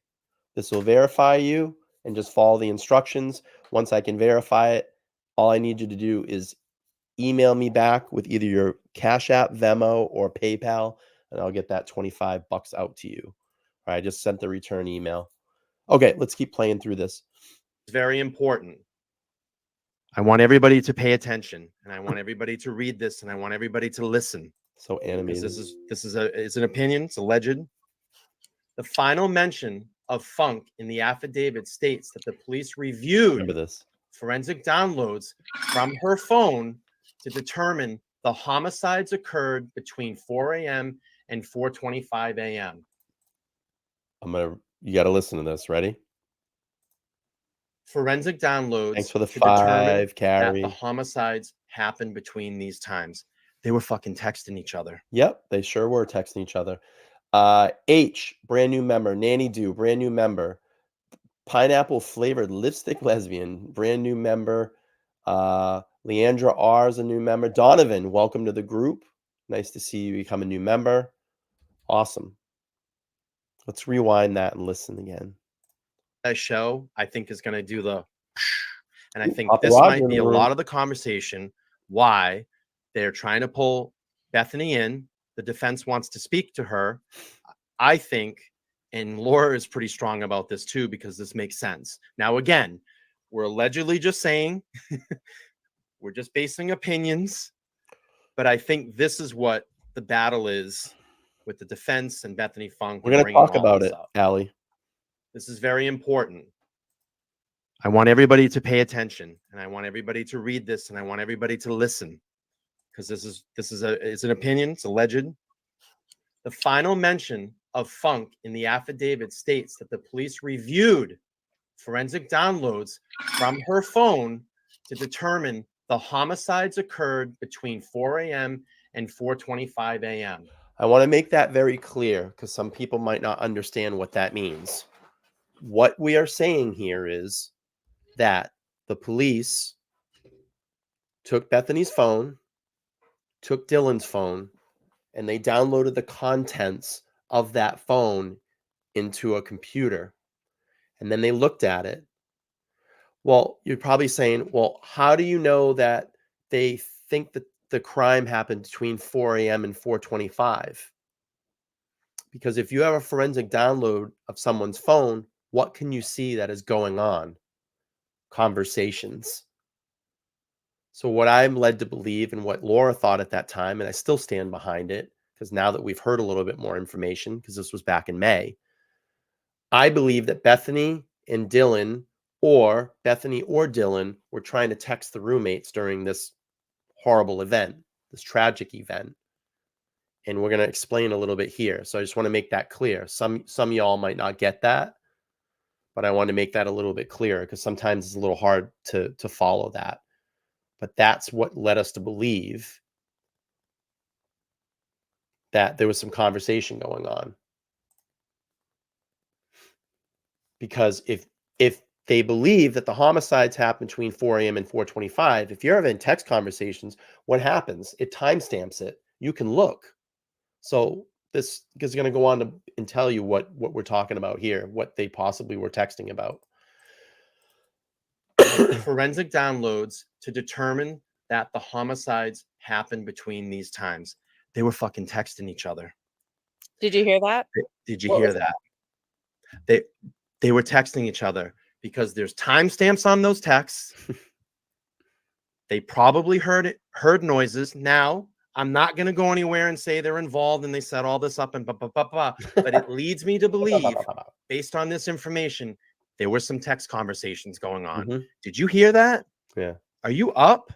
If they were asleep, or say even if Bethany was asleep, yeah, I mean, we're just talking about Bethany right now. If she was asleep at that time, there wouldn't be anything going on her phone between 4 and 4:25 or whenever she fell asleep until whenever she woke up. So Donna, if you got my email, I just sent it back to you. If you can just do that little step to get you verified, and I'll get that money out to you. And then after I verify you, I'm just going to need a PayPal, Venmo, or Cash App, and I'll get it sent over to you. So why based on the forensic downloads of their phones, that they would determine between 4 a.m. and 4:25 a.m. There's timestamps. They were talking to each other. Shanny, thanks you for the 5. I appreciate it. Bitchy Bookworms become a new member. Sissy, Love vs. Money 68, Furious Georgia, and Nanadu, and Daisy May, a new member. Thank you. Appreciate that. Or they were texting their roommates going, what's going on? What's going on? Or there's phone calls. What's going on up there? Yep. Brenda thinks it's crazy. It's,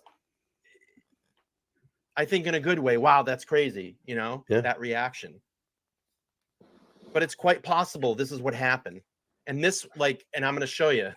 I'm going to show the chat. Here's the chat that we spitballed. I said to you, I somehow think we actually had Discord. Bethany Funk has something on her phone, and then I clipped this little thing that I just put up. The final mention of Funk's affidavit.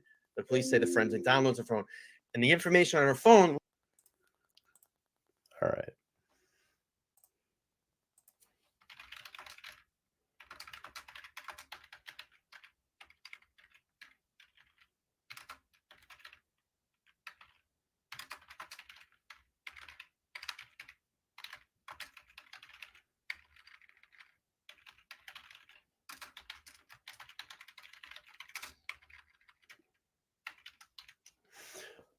All right, Donovan, I just sent you your return. Get me those details, and I'll get this off to you. Leads the police think what time the crimes happened. She's got something, and you said right away she and Dylan were texting, and I went bingo. We have a chat in here from Bobby Old Dude. I don't know if you can bring it up. It says if Xana walked. Hang on one second. When I had that moment, I said to Laura, I went, bing, bing, bong, bong. I'm sorry. Who is it? Bobby Old Dude. If Xana walked to the kitchen, wouldn't she have turned a light on, meaning it wouldn't have been dark when DM looked out? They had that good vibes light in the living room. Yeah, so that lit up pretty well. Yeah, Xana would have probably been able to see her way out there. We don't know. I mean, and I believe there were also Christmas lights strung in the kitchen. So, yeah, she should have seen. She saw enough to see a black figure, a figure clad in black. I don't know if she would have seen anything at that moment in time from her doorway, because everything would have happened so fast. So, and here you go too. Paul is saying there's a rumor that's saying that probably because someone figured all this out, and it just took us a little while to go over it. But that's like I said, Laura and I look through that PCA at least once a week, and we spitball what could have happened. This makes a lot of sense to me. A lot of sense. Because right there, it says it right there. The downloads from her phone from Bethany's phone determined that the homicides occurred between 4 a.m. and 4. What other information would they have on there? She's fucking sleeping. Yeah. They were texting. There was some communication. Did you hear that? What is that? What's going on? What's that noise? Calling her upstairs roommates. And sadly, that just leads us to more questions. If they were texting and saying, what was that? Or the thud that was heard, why nothing else till later in the morning? Why? And, you know, I give these young ladies the benefit of the doubt. Yeah. I mean, yeah. I love watching I want to, gold stream. I think we all want to know why. Why did nothing, why was nobody called until the next morning? Why didn't, you know, Bethany say, what was that? And Dylan said, nothing. We don't know. We don't know what those text messages were. I'm sure that will come out in a trial. I said a trial whenever we get there. And we'll all be right there at the edge of our seats thinking back to this night. Why would they think? Well, they wouldn't. I mean, that's not a common thought, but why wouldn't you want to hang out in this chat? We're animated, we're fun, we take this very, very serious. You know, you could be watching another stream right now where the creator's off camera and they're just playing a video, they're being lazy. But no, we're over here. Look at it. We're giving money away tonight. We're dropping like no one does this. We drop memberships, you know. I give away a lot of great gifts too, like expensive stuff. Louis Vuitton stuff I've given away. Not Louis Vuitton itself, but products that are made by Louis Vuitton. I've other companies that they're affiliated with. I give away a lot of stuff.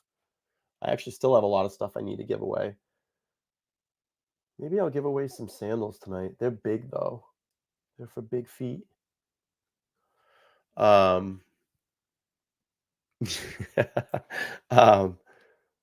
Donovan, I sent you a return email. I just need your Cash App, Venmo, or PayPal, and I get you paid out. And we're gonna do that other payout here in a little bit. But I'm sure if I'm downstairs in a bottom floor and I'm hearing a bunch of, I mean, this is the thing that people have to understand. It was so loud in that house that got picked up through walls. Carrie's got a pair of Marc Jacobs glasses that was next to her. Those are like $300 sunglasses. And that's why I dismissed the fact that it was so quiet that night. It wasn't. It was loud. Yeah. I mean, let me drop you on the floor right now and sound, you know, what that's going to sound like on a wood floor. That's going to reverberate through a house. And you're going to hear a struggle. You're probably going to hear some screaming and some crying.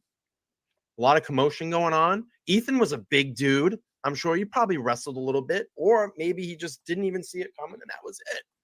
I'm like, but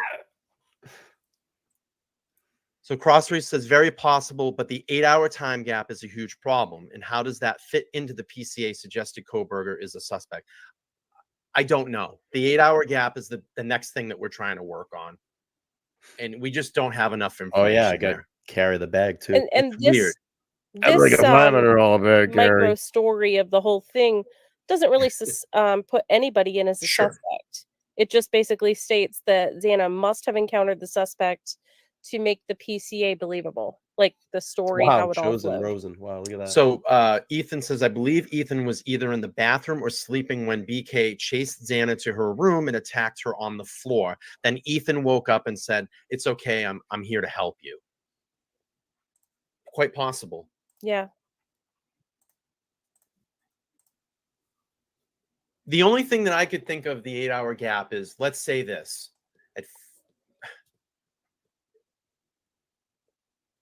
Fridge. What do you They're mean? dumb kids. They're college kids. I don't want to deal with it. I don't want to be in trouble with it. I don't want to be implicated. I think that was the whole thing. You know, maybe they did think it was a party upstairs. I don't know. I wasn't there, you know, but the 8-hour gap is a huge problem. That's a huge problem. I haven't figured it out yet. But we're working on it. We're working on it. There's just not enough information there yet. There's not a lot of information. Jay Lords put a comment. The audio from next door was a domestic violence incident. The creator asked it not be confused with November 13th. We're not talking about that TikTok video of the screaming and everything. We're talking about. Oh God, that's the biggest bullshit thing I heard. Yeah, that was nonsense. Yeah. Did you hear it? That's the murders. This is just the audio that was mentioned in the PCA. Right. And we haven't heard that yet. So no, we have not heard that. We've only seen. All right, let me do some business here. Let me get Donovan paid out. He just messaged me back. Give me 2 seconds. All right, just hang in there, fam. I want to just pay out this, and then we're going to draw the other one. I want to get these paid out before I close up the stream. Let's see. Venmo. All right, let's take a look. I haven't done a Venmo in a while. Oh, let's see.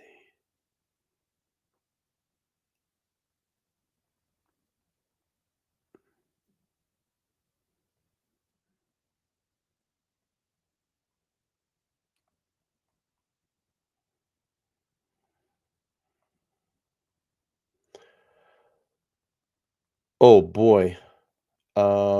I hope that's the right one.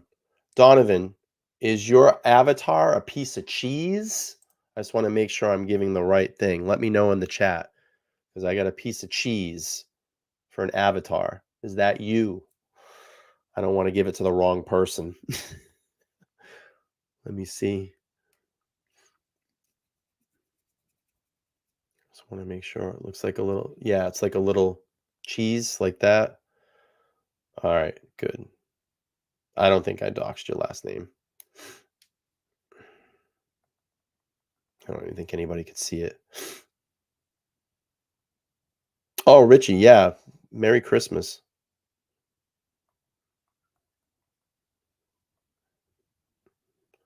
All right.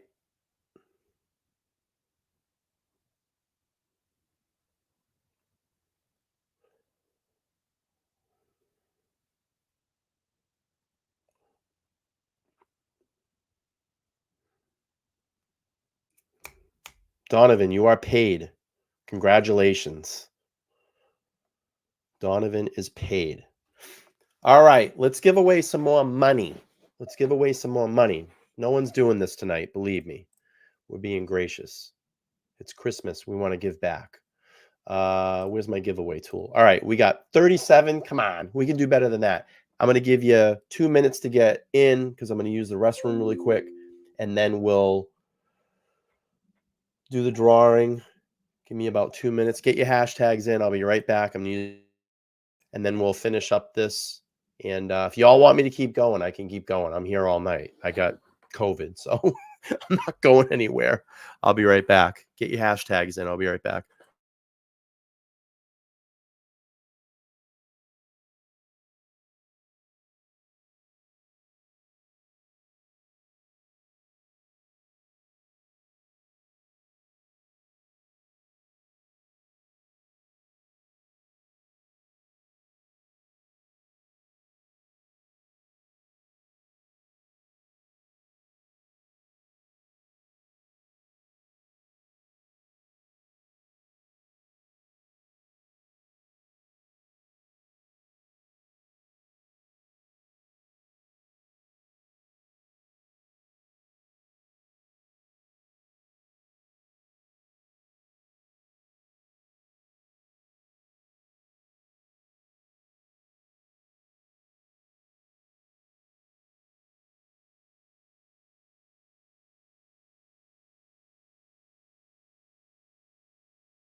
All right, we're back.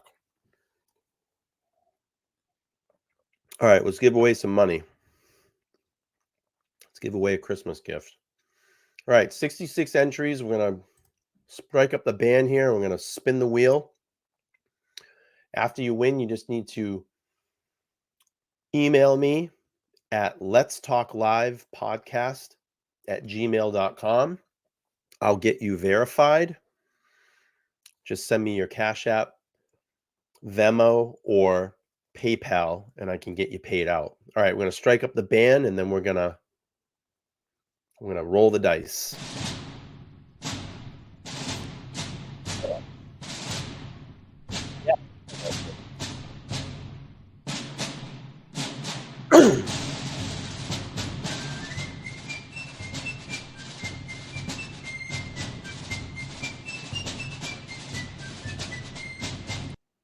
All right, let's go. Let's roll the dice. 46 entries. Here we go. 1, 2, 3. And the winner is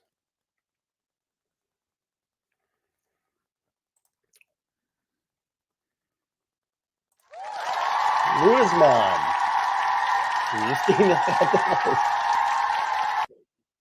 Thank you so much for the $5 super chat. You're going to have 25 coming back your way. So Bryan, make sure to have 2 SS's in Christmas. Yes. Christmas. Congratulations. All right, Lunas. Email me if someone can drop my email. And Lunas has been very generous during the stream, so thank you. You want me to roll it again? Are you sure? You want me to roll it again? I just want to confirm. Did you say you want me to roll it again?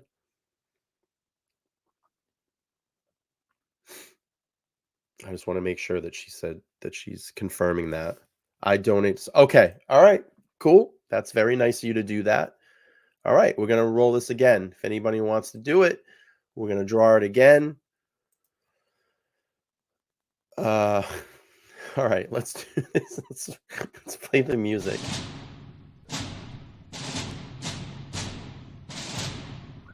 Tonight was fun.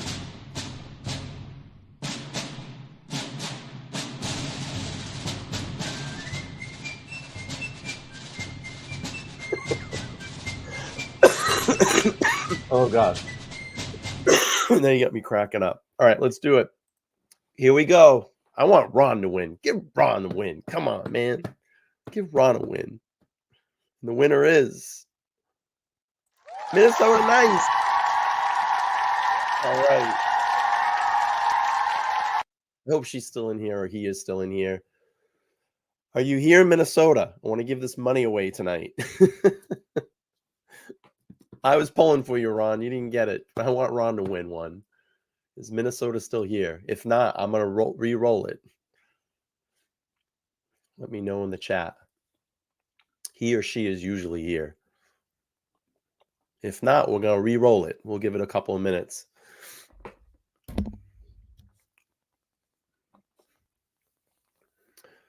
I don't think they're here. They might have left. Lunas, thank you for the gift, the 5.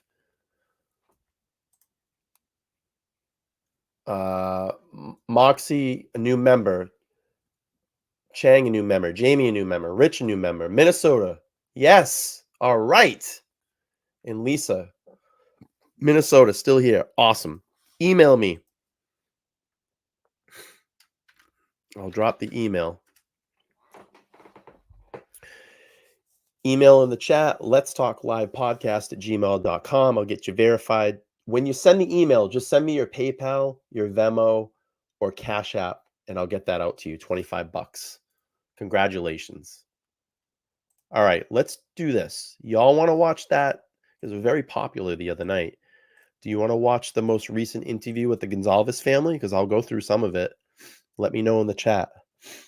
If not, we can do something else. Give me a yes or a no. Yes. Yeah, I don't think many of you have seen this. Yes. Yes. All right, we're going to play it. Let's go.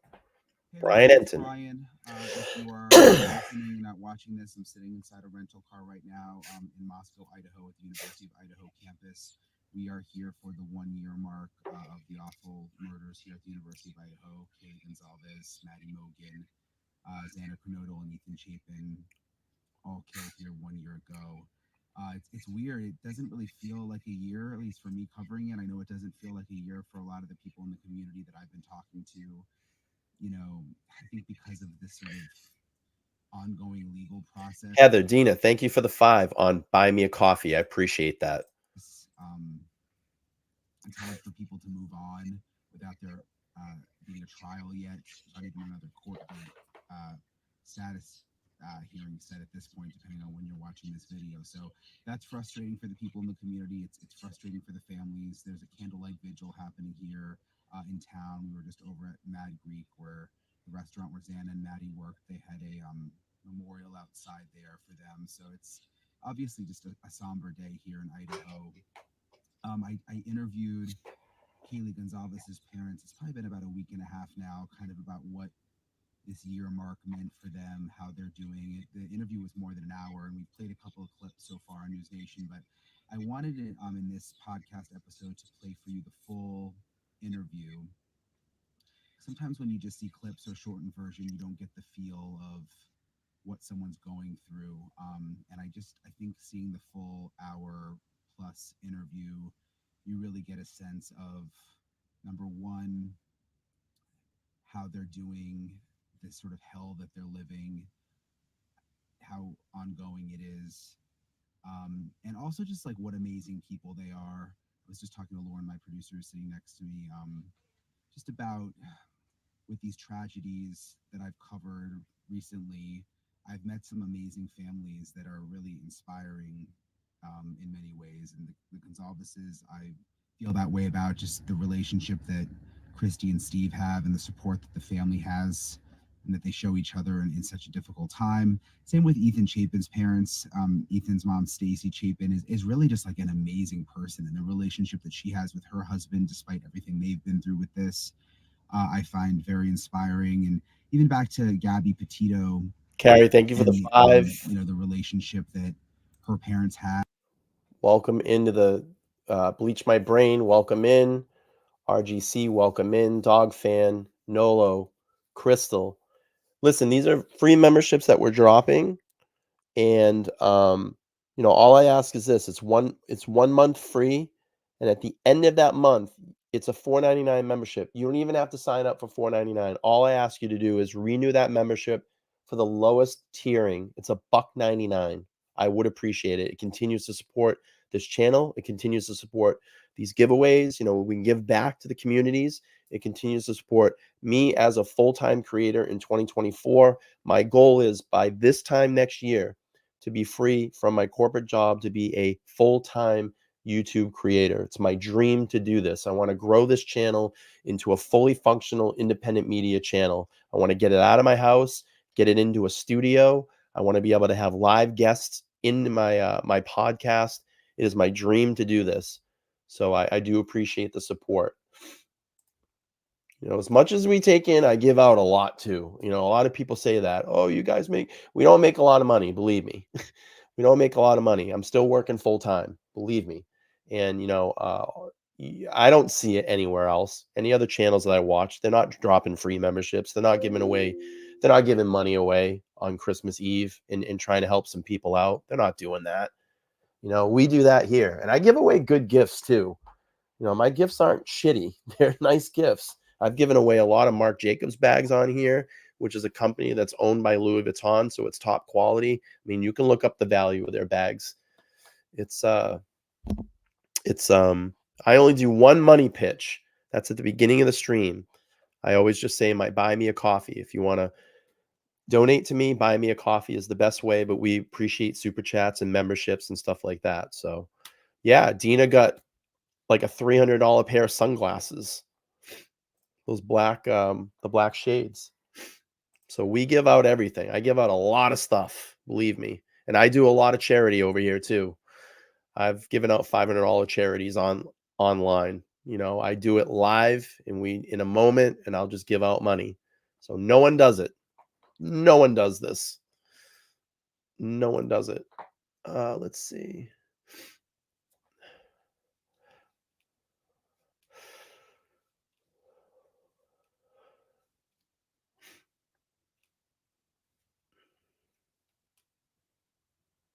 Okay, no problem. I'll do this. Minnesota, I just got your email. If it's easier for me to mail it out somewhere, I can do that. I don't have a problem. We'll get a physical card out to you. Just give me an address that you trust enough to send this to, and I'll get you out the physical card. Just give me a couple days once I start getting up and feeling well, and I'll email you a tracking number and all that stuff. But just do this. If you feel more comfortable, give me an address that you can get it sent to. I have no problem doing that, and I'll get this out to you as soon as possible with a tracking number. And I have no problem mailing a physical card. But congratulations, no problem. Okay, let's play this. I'm going to get into the interview here. Here we go. From it. And other days I could just put myself and, I could go about my day. And all then the girls are asking for this and that. And I'm back to work, and my work people are amazing. And then I come home and I'm just like, Yeah, that's why you don't like driving the vehicle. Okay, no problem. I hate driving. Brings it. I hate because the car. Take your time, Minnesota. I'm here. It's dreadful. It's like a prison cell. Oh my! You guys did a lot more with the vehicle too. Thank you. I try to be generous as much as I can. I like to give back. So for me, it's just the memory of her. Oh, her car. Yeah. Yes. It's so hard for me to look out, and it's out there I'll drop every day. 5. But it is so hard for me to look out there and see Kaylee's Range Rover, even though it was such a short time that she had it.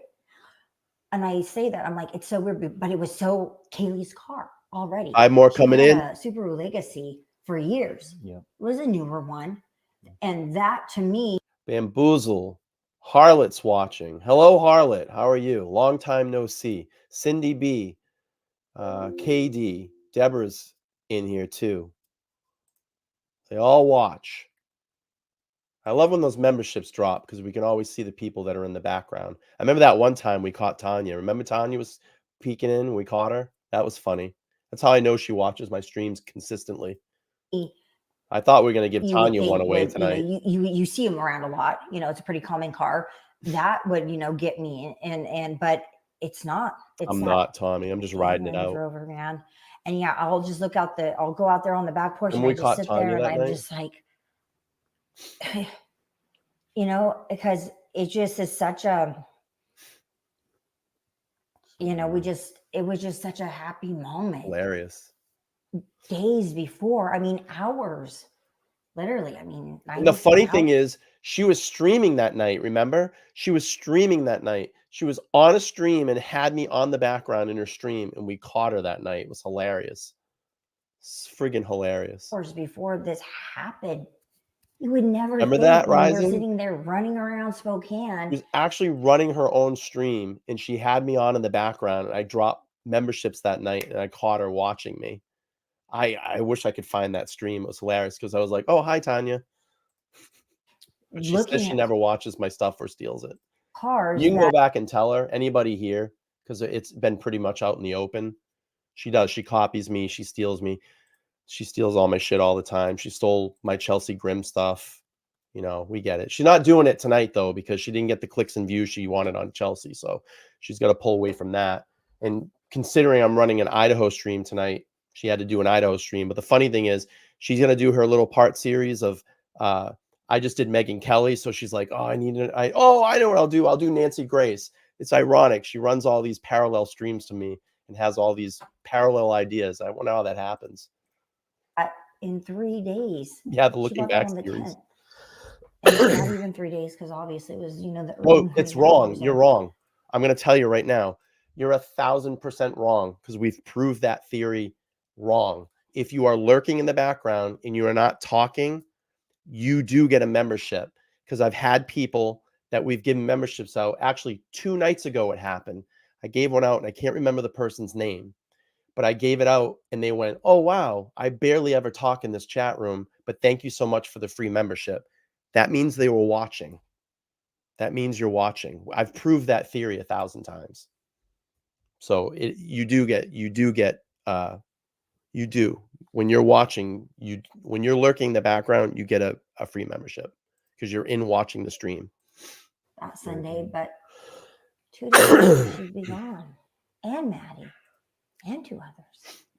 It's just, it is insane. I don't know if I don't know if I'll ever snap out of it. I don't know if I keep doing what I'm doing. Spaghetti Genetti. I don't know if I go get myself in therapy because I'm a total basket case. I don't know. All right, man. Merry Christmas. You're always gonna be a basket case. I will. You started the equation. And people always say, "Oh, you're doing." They ask you, "How are you doing?" And your natural reaction is just to say, "Good, good." For what we, good. But the answer is not good at all. How can you be? Yeah. I would be good if, that was my dog, I'd still, be okay if it was my, but this is my child and her best friend.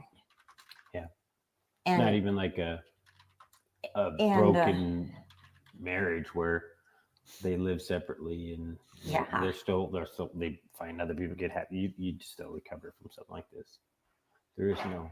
Unfortunately, you're left with your own thoughts, and I think that with me is pretty bad, because those thoughts they just don't stop sometimes, and you just go down the rabbit hole, and you're just like, okay, if that is what happened, then too bad this happened, and then this, and then you're just like, oh my gosh, get out of there quick, shut the door, like get out of that room. That room is it's bad. So you won't go in that car. I will. I will. And but if we have a choice, it's always something else. Yeah. And I have a tiny car. I have a little car, and obviously that's roomier and stuff. But I'm like, oh no, I'll take my dogs and we'll get in my car. And he takes up my whole car pretty much, and I'm like, oh well, it's okay. Just make some room. Yeah. Scoot. I don't know. I don't know what it is. It's just very heartbreaking. And looking at it, riding in it. Yeah, I thought that I would drive it. I thought that we would probably switch. I'm like, oh, probably, because we didn't get it back for a long time, and that car hit me hard. 6-7 months when we got that car back. Yeah, I remember the pictures of you. There were some pictures of you when you went and got it, and it was like, they pulled a chip out of it. It took them. It was a little bit more complicated to get it all working and running again. It was definitely. Yeah, getting that car back, because she had just put stuff in it, and I was talking to her as she was like packing it up, and she didn't. She unloaded some of it back at that house, but it mostly was all in there exactly, and it had just sit in like a time capsule for 6-7 months. That this all happened, and like her purse was in the back. She backed up to that door right there and just put a bunch of stuff in the back. So and it was still there because I think Murphy's crate was in there. Class on Monday, and that was it. She was going to take some finals on Monday, and she was going to be back on Tuesday. Yeah, I believe so. So she's just going to throw some of that stuff from her room into her car, come back. You guys live this every day, but does like the year mark mean anything? Does it feel any different, or is it just similar to how you feel every day? It has symbolism because it's a close of a chapter, and it means a full year. It does. Every holiday has been. She's been gone. She's missed everybody's birthday. We've missed hers. We've missed every holiday. Her sisters don't want to be as old as her. No, that's something that is really hard. That Autumn said, what am I going to do when I'm older than my older sister? And I was like, what do you mean? And then I thought about it, and I was like, oh. And I told Olivia, who obviously is older, so that will never happen, to Olivia. And she's like, yeah, I could see that, being something for Autumn. And, you just don't understand, it's hard to get in everybody's head, and how everybody is dealing with this, as much as, we still have young kids at home, Autumn and Aubrey, they're still young adults, and you can't just drag them into a counseling or therapy when they're like, no, and no matter how bad you think they need it or not, you can't, when they're like, I'm not going. So I think we just kind of have been trying to deal with things on our own. And like I said, I don't know if we're doing good or bad, really. I'm not to say that all we do is sit around and cry. People ask me, and sometimes, and I said, well, here's the thing. If I could lay down and die, I probably would. Jesus. But you can't. You physically, mentally, emotionally, you can't. I probably would have tried. you got to get up, no matter how you think. I'm never getting out of this bed ever. I'm not taking a shower. I'm going to stop eating. You've got to. And I don't know if it's because of the other kids and the grandkids, my own will to live, my own husband. But Minnesota, we're human, and check your Cash App. Merry Christmas.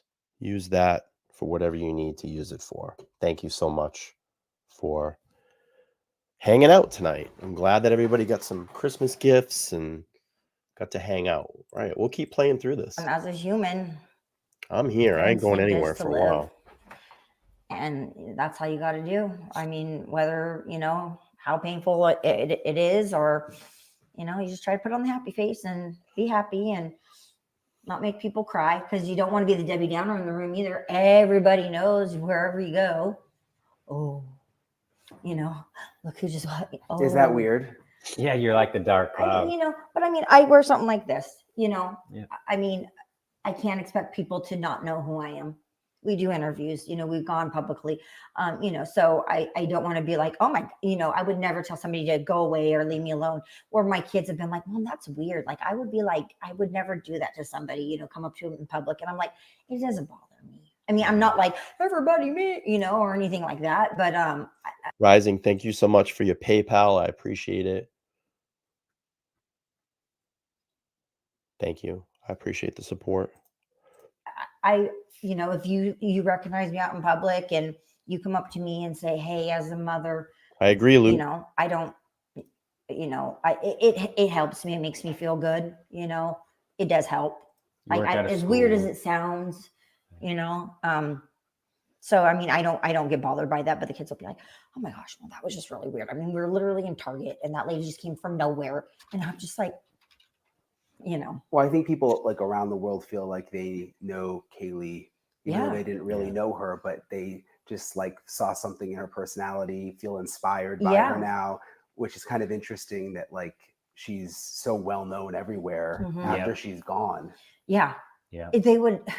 I was waiting for people to get to know her. I knew she was going to be a world shaker. I always knew. I was like, not like this, but yeah, but she was such a hustler, and she got along with everyone. And I mean, even when this happened, vice president of the company, he showed a text from her manager, and he sent to the manager, who is this Kaylee girl? I keep hearing about her. Hearing about her, and she did some work for them. So I knew she was in the right place at the right time to make things happen. So, that's why it was such a bad thing to try to get your head through and get your head around it. And all these kids had so much potential, and they were doing everything the right thing. They were doing everything the way you're supposed to. Go to school. It's just crazy how one person can come in and cause so much trauma, so much damage. Here, this confirms, they talk about, they said Bloom was saying Steve believes that there could be possibly other people. I mean, they're confirming it right here. I mean, they know it's Kohberger. They know it's Kohberger. It's only one person. We know it is. Miserable person. Goes after all the people that are. And then, we got first time. Okay. Well, welcome. Go through hoops and loops and jumps to get him. I guess he's convicted to get him officially. I don't know where we're get a schedule right now is what we're really hoping for, is a schedule. We were hoping there'd be a schedule before the year. I don't know. I just even being in court today, like it just seems welcome like in. Such a slow process. The thing that you're gonna find here, Landra, is that we stick to the facts. We don't get into crazy conspiracies. We don't talk about drug theories and 18 people running through tunnels under the house and all that shit. We stick to the facts. I mean, we know what it is. We know who did it. And if you want straight facts, people that keep the victims and their families and their communities in our hearts, then come here to LTL True Crime Podcast. You'll get that type of content. It is. It's like they're discovering it as they go because there's new technologies and there's new evidence and the gathering of the evidence is a different technique than, these people read in a book. This stuff's not even in books yet. Yeah. So have you just kind of accepted like that it's going to be a while? I refuse. I mean, I'm still waiting for like a Hail Mary or a miracle or something and be like, it's not going to, I realize it's going to be 2024, but I refuse to think it's going to be pushed any further out than that. I absolutely refuse to let myself think that. But all these big delays and, you get like so close, like that September date that got pushed back to October 2 days before, that took everything out of me. I was down. I mean, I was literally down. I was sick. I felt like I was going to vomit. I put so much into these court dates, as little as they are. I'm waiting. I'm waiting for him to change his plea. I'm waiting for them to say, I don't know why. I just think to myself, and then I like want to pray it away and pray that he makes the right decision. And he says, I'm done. I'm not doing this anymore. I get it. Like, it's costing so much. The lives have already been taken, but what he's doing to the families, and I don't know what goes on, and not having control of your life is just the worst thing ever. Yeah. It's the worst. I mean, for the most part, people, that are in control of their lives has somewhat control. I mean, there's always something that, is not in your control usually. But I mean, as parents and adults, we've always been fairly in control of our own lives. So you mean the court process feels very out of control? It's terrible. You got to stack up your vacation time, because the speedy trial, we weren't sure. So, I stacked up my vacation. We got close. We thought there's got to be a little bit of a chance. I didn't think there was, but she was hoping for it. I was hoping. I was like, no. I think we're going to, when they scheduled those dates, I was like, it's going to happen. It's going to happen. And Shannon's like, it ain't going to happen. Well, I was just thinking today with everything they were talking about, how could they have ever done it? Like, there was so much. It would have been, some would argue a benefit could have been, because those FBI agents in there working today is more evidence. And I get that. And I have a good friend, my cousin, family member, and he tells me, he knows a lot about the legal system and whatnot. And he tells me, Chrissy, it's actually a good thing, because it just gives them more time. They're not just going to sit there and do nothing. They're going to continue to investigate. Things are going to continue to fall in their laps. Tips are going to continue to come in. And I'm just like, I don't want to hear that. Like, I want to see this guy die. Like, I don't want him breathing any longer, because they say, oh, he's living in hell already. No, he's not. Not the hell that I think of. The hell that I think of is literally terrifying, agonizing torture day in and day out. I don't care. Latah County Jail is not agonizing. That is not hell. No. What's it like? I've wondered when I've seen you guys, like, what is it like being in the courtroom? Because I think everybody feels strange in there because it's such a small space. Yes, it's not as big as the case. It's so puny. It's so small. Tom, you're 100% right. I talked about this in one of my latest videos the other day. Why do they want this? Why does Scott Green want this house to disappear so quickly? And so we can move up and get this healing garden going. You make the house disappear, you put in the memorial, people are going to want to come there. And I think the memorials, I'm getting clarification on, it's actually going to be on the university, not actually in the spot of where the house is. So what are you going to have to do? You're going to have to visit the university. Probably hundreds of thousands of people are going to go there to visit that memorial. People have to come in, they have to eat, they get to stay at hotels, make a little vacation out of it. Oh, why are you there? Why don't you have your child tour the school? Maybe they're going to want to come to the University of Idaho. Total money grab. Total cash grab. Unbelievable.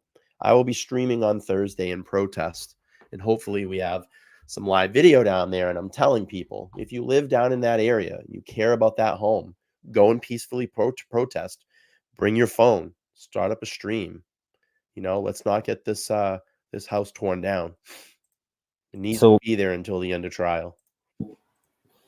It's hard to realize like something this big and you're in this little goofy courtroom that seems like it's a prop, almost like a prop in a small movie or something. Like it's one of those diagrams and they're looking from out above and you're flicking people off and driving a little car.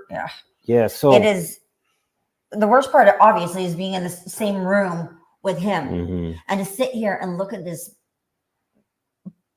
I don't know what he is. To look at this thing and know what he has done. And I mean, like I said, you could make your own details up. And like you mentioned earlier, like you usually go into court and trial and shit starts getting dropped. And you start being like, oh, I know it's going to happen. Not like so the movies. I cannot even imagine what we're going to hear. And I mean, that is none of what I'm looking forward to, wanting this to happen.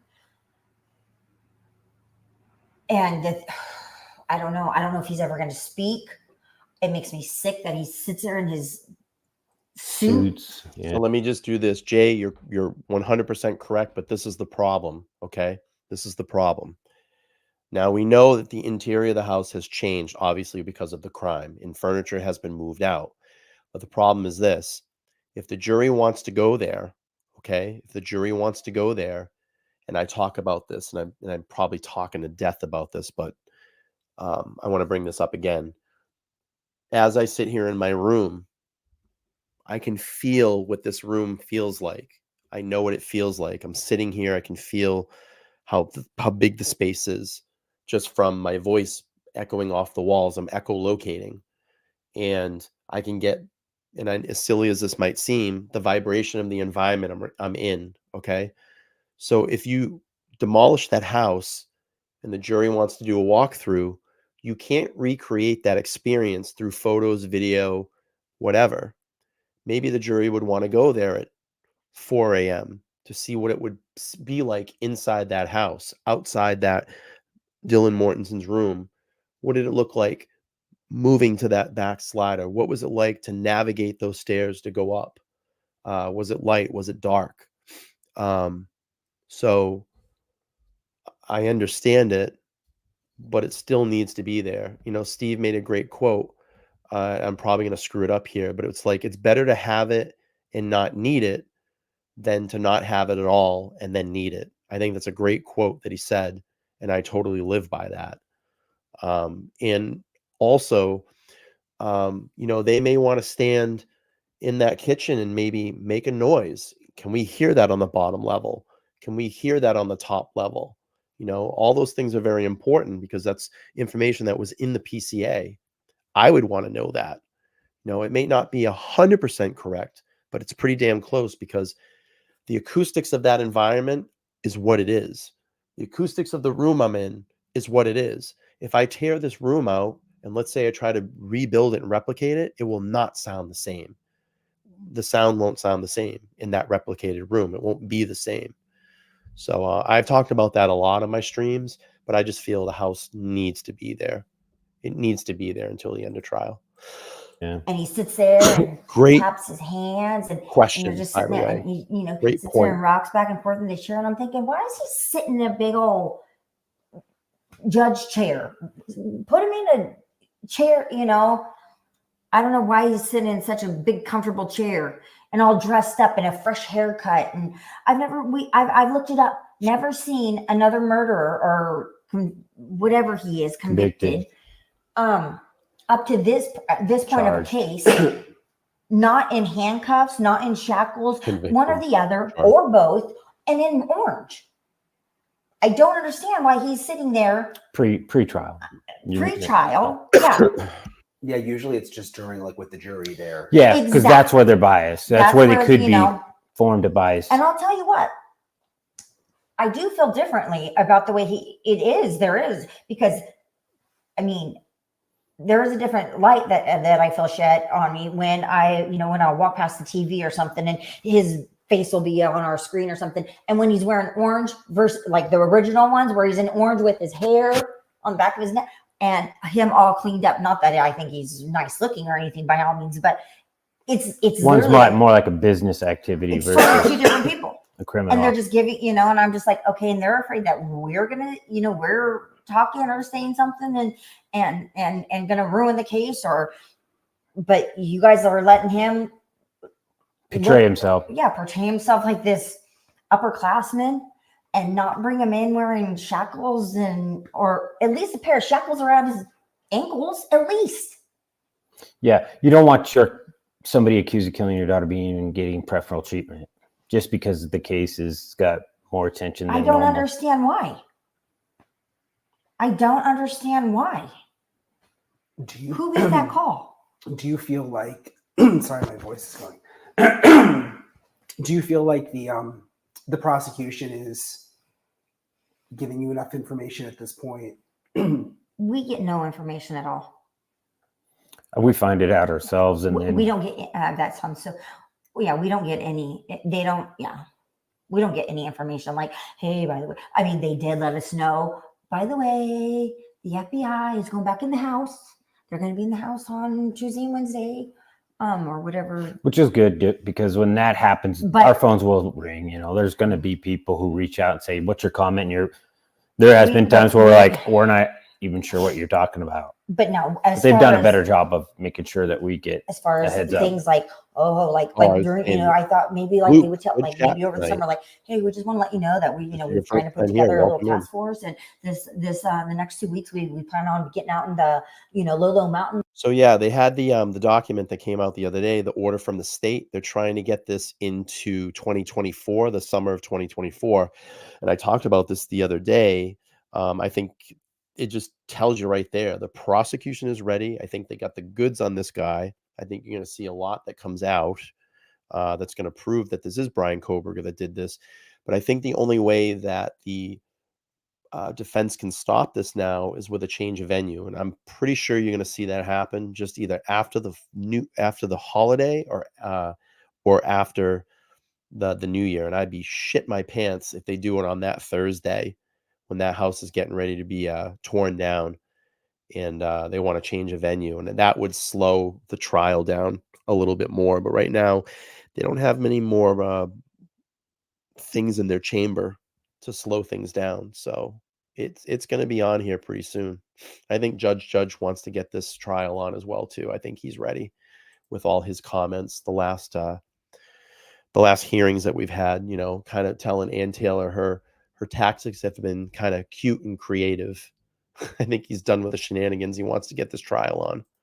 Or whatever, and searching for the murder weapon. Or, no, we don't get or hey, we got So I'm going to do my best to cover it. Probably what's going to happen is I'm not sure if they're going to be able to stream live during the day. The feed might come out afterwards. I haven't got that completely clear. So, but he is allowing cameras in the courtroom. It might be something that's recorded and reviewed. Of course, I'll be doing it. If I'm home from work on the days of the trial, I'll do it live if it's live. If not, 100% that night we'll be doing it and breaking it down. This is going to be one of the most watched cases probably of all time. It'll probably beat out O.J. Simpson 100%. And I understand a lot of that. I mean, I guess this verdict is going to be the most watched verdict in history. It's going to make O.J. Simpson look like peanuts. And people say, that's crazy. They would never give that. I don't know, because I've never been involved in a murder before like this, obviously. So I don't know if it's crazy that we're asking for more information. I don't know, but we know just as much as always. We know just as much as the people. See, it's funny because they won't say anything, and then when they find out that we know something, then they're like, tell us about that. And I'm like, well, we could have told you about this a long time ago. Right. Wow. Open. Yeah, if there was a dialogue here, why is it when you... How did you hear about it? Let me know. I'll be curious. How did you hear? Was it newsprint or just something on the news over in the UK? Was it Sky News? How did you hear about this? And are they doing continuing coverage of it over there, or was it just a one-time thing? Let me know. I'll be really curious.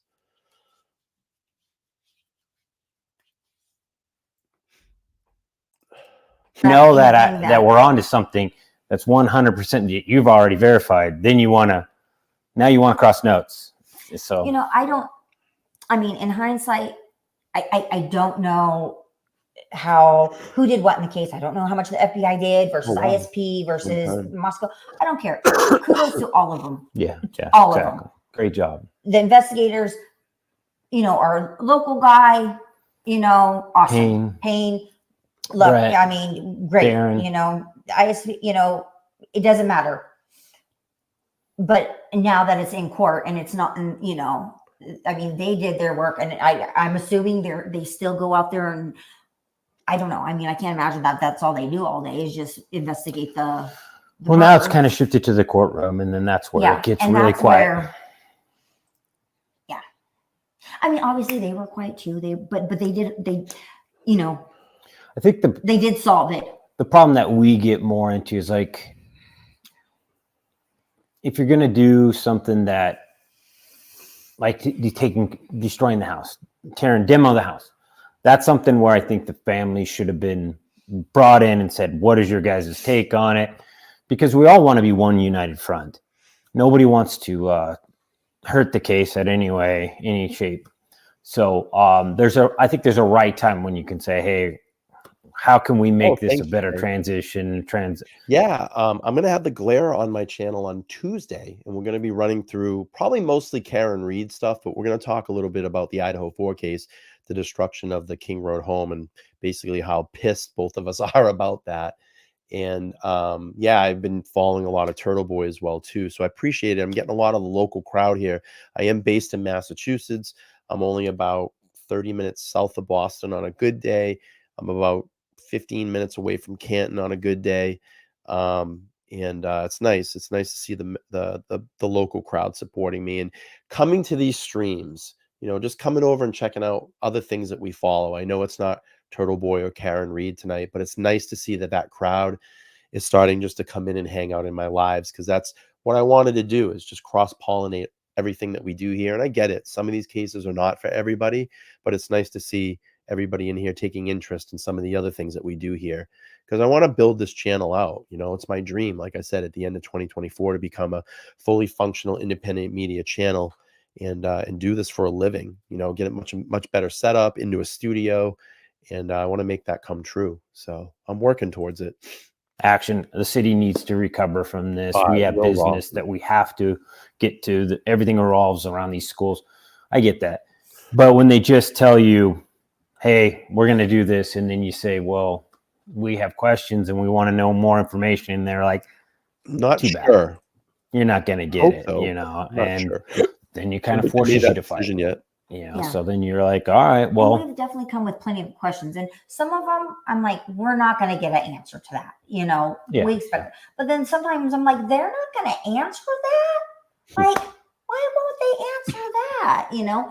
And it goes to our attorney. Everything goes through Shannon, and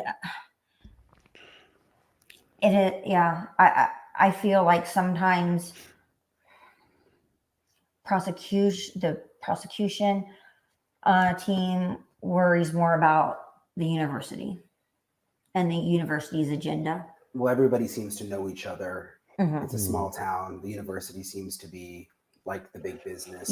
Yeah. I think it's 4,000, 5,000. We get it. When they're not in school, but when they are, it's like 55. Yeah. So it really is like a extreme. We understand that they just can't lose the college. We don't want that. Just can't go away because they're putting all their time and effort and money. But then maybe just not worry about fall recruitment for a year. But they had the highest, biggest freshman class ever. Did they? Yeah. Like I was just talking to someone about this at the courthouse. That they could, not ignore what happened. It almost would make more sense. I think it's more on the map now. There's more people. I've seen a lot of people forget about it, regardless of what. And the footage, people are like, it's beautiful there. This small little town, you see it, and there's a lot of people are like, okay, well, it is a bad thing that happened, but look how they reacted. Yeah. This is how you want a community to react. They are offended, they're pissed off, and they're going about doing everything in their power to make sure that these kids are they're going to get the form of justice that they deserve, where that's not the case all across America. We have pockets of areas where they have that more killings in one weekend. Yeah. And it's not even on TV. So I think some people look at that and they're like, you know what? Even though this tragedy happened, it wasn't a local, it was an outsider. There's not going to be outsiders that are all like that. It was just an extreme event from some misfit. And they'll probably never have an incident for decades to come. Right. And that's what we all hope for, But with the House, you guys fought really hard. I'm sure it was uncomfortable at times to have to come out and, speak out against the university and the prosecution. I was like hiding under my bed the whole time. Yeah, him and Shannon were out there, and I was like, you were fighting it. And I could tell it was uncomfortable, but and they kept saying, but we don't need it anymore. Yeah. And then to see the FBI there again and all the boards taken off this week. It was really hard. I knew in my heart what was best for those girls and Ethan. I knew what was best was to keep that around until they did more. And there'll be a point when I'll be like, you know what? Let it go. Let it go. And our agenda of keeping it around isn't because, it's going to be so sad when it's torn down. I mean, that is going to be sad to me. And people think, how can that tear it down? And it's just like, look, my daughter lived a happy life there. Yeah. Yes, she was murdered there, ultimately murdered, but that was this much time. We have pictures of them in the house. When that house goes, it's going to be hard. I don't want to go in it. I've never even been to the house. I've never drove by it. I don't want to, but it's still going to be when they're like, that house is gone. It is going to be very emotional. I think she means, and I think we talked about this the other night. I think she's never been to the house. I've never been by it. I think she means after everything happened. I think that she's probably been there before, I would think. But I think she means afterwards, after everything happened. I could be wrong, but that was the vibe that I was getting off that because we were asking questions about it the other night. All right, let's keep playing through. No, for me.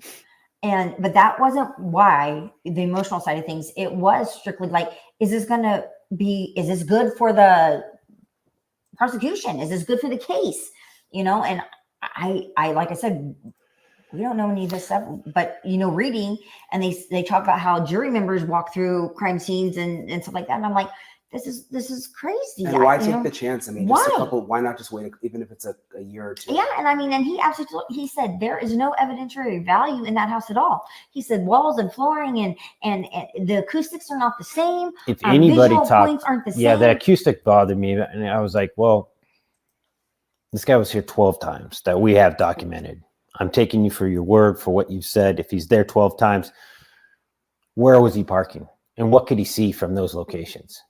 Was he looking through windows and seeing these people? Those are all parts that would explain motivation. Was he there stalking? Was he obsessed with these individuals? So you can't tell me with the house being gone that you can give somebody the view of somebody parking right there, which is, These are excellent points by Steve. And this is, what I've talked about as well, too. 200 feet away. You want to look in that window and say, oh, I can totally see somebody walking through there right now. Mm-hmm. I can see it's a red shirt that they got on. Mm-hmm. They got a bandana on. Those little details of where, oh, that's why he sat there for half an hour and then drove off, So those were the things that I was... excellent point. I wasn't sure they had been captured. So now that they are, it'll be less and less. The stuff they're doing now is the same stuff they did before, and they're just doing it again, or brand new stuff. I don't know what they're doing. I don't know what they did before. I don't know what they're doing now. I do know that I feel like this time around they were a little careless because people did snap some photos, and I wasn't real happy. I mean, they're just. I mean, it was a photo of Maddie's room. Olivia sent it to me today, and I was like, "Whoa!" It was a picture of Maddie's room, and the walls cut out. Yeah, and they told us about that, and that's they're trying to protect us. We had not seen any of that, the cutout walls at all. It was nothing as bad as what we'd seen with the mattresses and other things too. We've seen some pretty bad stuff. Wow. This is a very telling interview. I'm going to tell you, if you wanted the latest, I think the latest, most telling information, you're getting it here in this interview. They are giving a lot of nuggets, lot of nuggets that they know out to the public now. You know, a lot of that information that you didn't think that was true. I think they confirmed a lot of that in this interview, or a lot of those speculations. They confirmed a lot of it here. What I want to do is just take a quick moment and welcome everybody here to the LTL True Crime Podcast. Thank you so much for joining us on this Christmas Eve, along with my wonderful subscribers and members and moderators. We want to welcome you. We have open arms here. Just want to give you a quick brief down of what we do here. We stick to the facts. I don't do conspiracy theories. I don't really get into that stuff. We do speculation, but it's not these wild off things that aliens came down and took these victims' lives. We don't get into that stuff. There's other channels for that, and if that makes them run their channel, you go for it. I just want to wish everybody tonight a very Merry Christmas, or whatever holiday that you're celebrating tonight. I wish everybody happy and health through the rest of this year. I need some health myself and to be happy, because I've been very sick. In a wonderful new year. If you don't make it back here, I stream just about every night starting at 8:15 p.m. Eastern Standard Time. I know a lot of people in the past have said, I don't get your notifications. I don't get your notifications. Just come here if you want to watch LTL at 8:15 p.m. Eastern Standard Time, just about every night, and just check under the live tab to see if I'm streaming. Or if you just go to my homepage, it'll let you know that I'm streaming. Probably 90% chance I'm here streaming every night. So come check it out. I appreciate everybody being here, all the new subscribers, all the new names in the chat. It's been fantastic. And thank you for giving this channel and stream some love. We will continue. And again, I'll play this entirety. I'm not doing anything. I'm actually homesick with COVID right now. Trying to get better.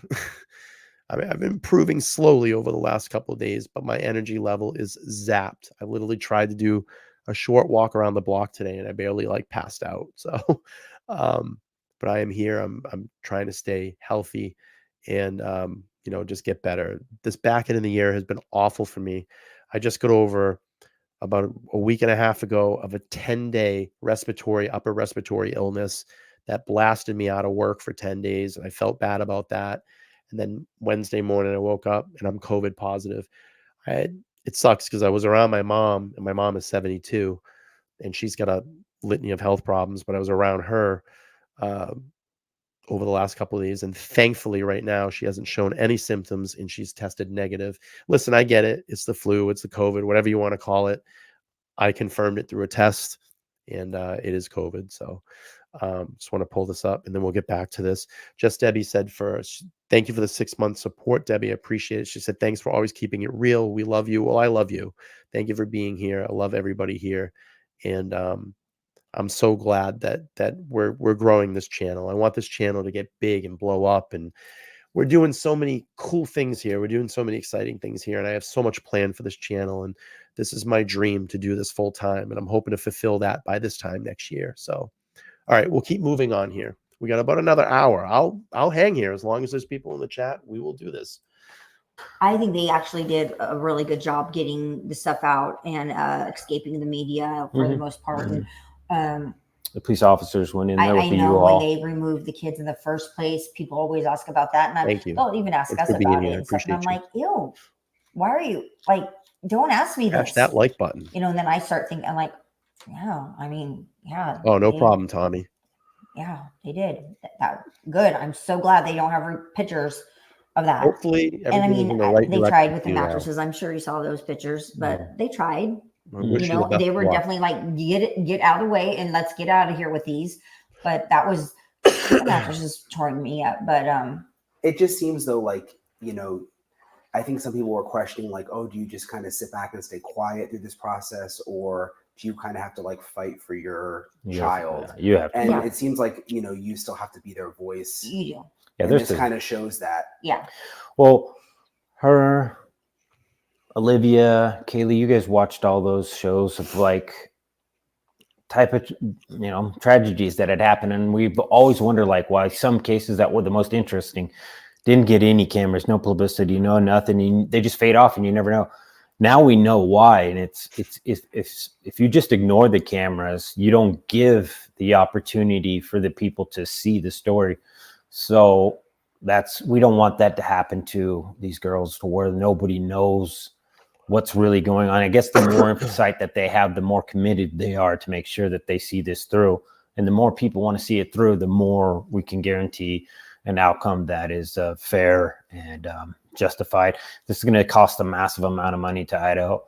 So let it be a beaconing for everyone to see when somebody comes here and hurts our kids. We're fully committed. Yeah, I do. We're fully committed to those kids to make sure. I haven't been around her the last couple of days. We're kind of communicating through my door or text messages. So I just told them, like, you can't come near me. You can't come around. They get the justice that they deserve. Do you have any preference if the trial should stay in Latah County, or a lot of people think it should move? They're worried about, too many people being familiar with the case. I don't, I wanted to go to Boise just because that really puts a hardship on us, and we plan on being there. If we didn't plan on being there, I'd be like, I don't care, move it anywhere. I think he's done wherever you put this. I think you can go anywhere in the United States and he'd be done. I think he's guilty, and I think evidence is evidence, regardless of the community. That it might be circumstantial, but when you got 30 little circumstantial points, it all. I've never heard DNA as circumstantial ever. Okay, well, anyways, there's been some talk that it goes to Kootenai County, which is us, and I think that would be fantastic because we've already talked about, leaving our jobs, pulling our kids out of school, for the duration of the trial, renting a house down there. We have small dogs, taking the dogs, and literally, we're not going to go back and forth every day. There's no way.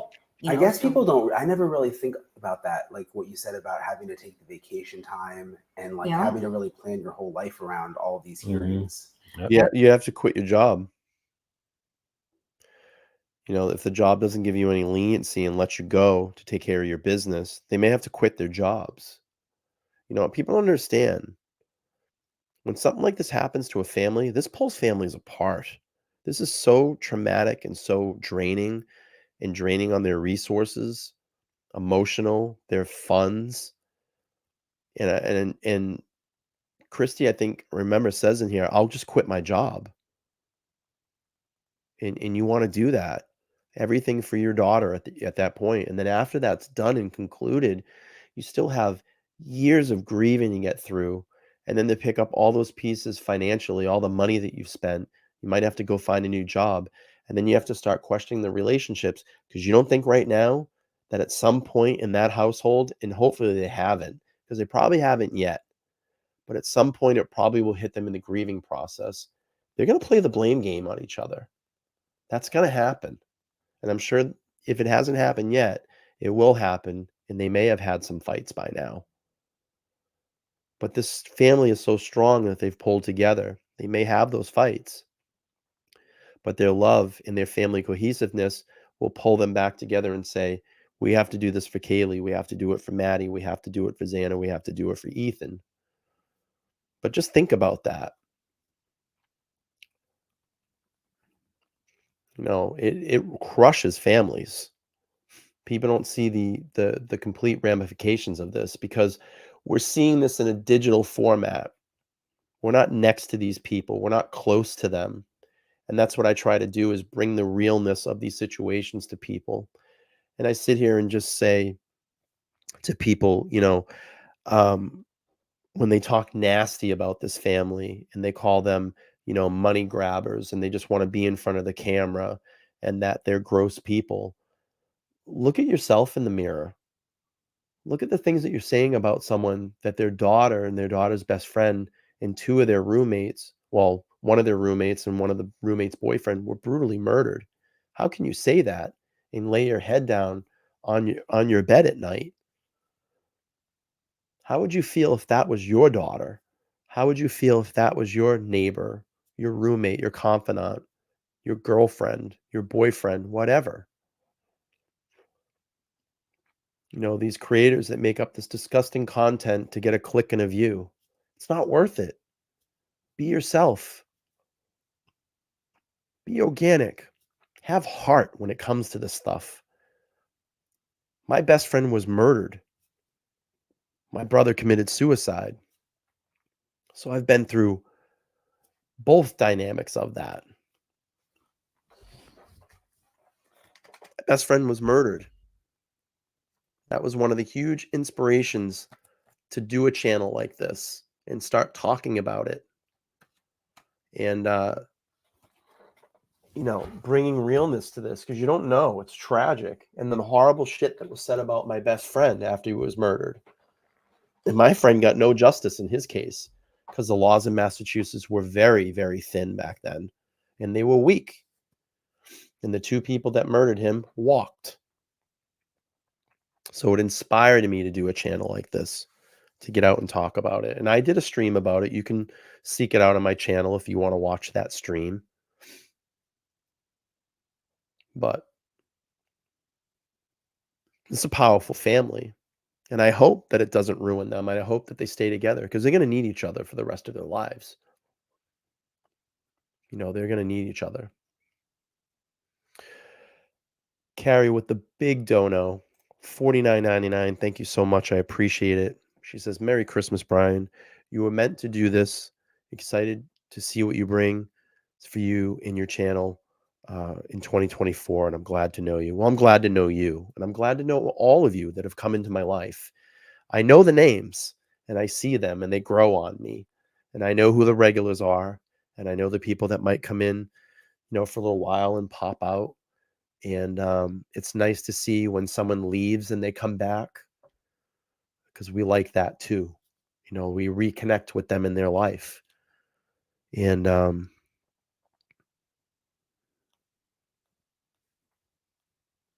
I never would have thought I would have been at this point, 9 months from now. My channel started about 2 years ago. I did some other content on there, but when I really got into this and started kind of ramping it up and putting the level of dedication I put in this, and I work a full-time job too, and I do this full-time. Everything in my life has been put on pause. Everything that I care about essentially in this world right now is a few things, and this channel is one of them. And making sure that I bring honesty to this platform. We make it an enjoyable experience, and that we can get this audience involved when they're watching, because that's what matters to me. And maybe we all learn something together. Maybe there's things from this stream that we can take away. I learn something from you guys all the time in the chat. I'm not perfect. I screw up. I make a lot of mistakes in life. But we can learn from that and move on and do the right things. So I hope you enjoy it. I really do. I hope you all enjoy being here. And again, I start my streams basically every night, 8:15 p.m. Eastern Standard Time. Just come here. I'm usually streaming. All right, let's play on here. We got a little while, and I'll continue going. I'm not going anywhere. As long as the crowd holds, we will keep going. I'm up to where I'm maxed. So I'm taking this vacation because I'm going to lose it. But I had to max myself up in case the speedy trial happened. So I haven't taken a vacation in 2 years. I've already, for the year, I've already used all my sick time. I've already called in. I mean, yeah, I don't even have any sick time left. So, yeah. But it's okay. There's different responsibilities for us. Yeah. Just being in your house, there's so many pictures and stuff that people send you. Mm-hmm. And like everybody supports you guys. Does that help? Totally. Yeah, 100%. I mean, I love when I'll just go into a food place here in town and somebody will tap me on the shoulder and say, hey, Steve. And a lot of people know me from football and coaching in the community. She works at like everybody supports you guys. I love this. Does that help?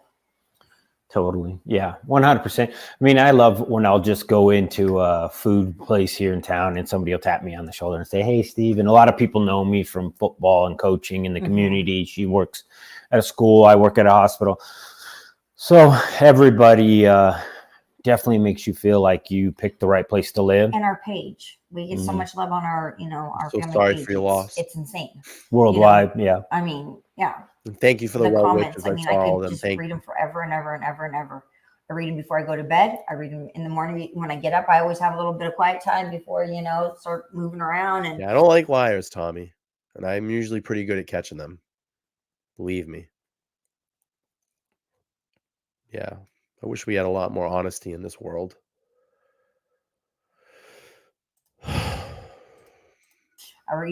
Open it up and read the comments, and there is a lot of amazing people out there. People really feel connected to you guys. Yeah.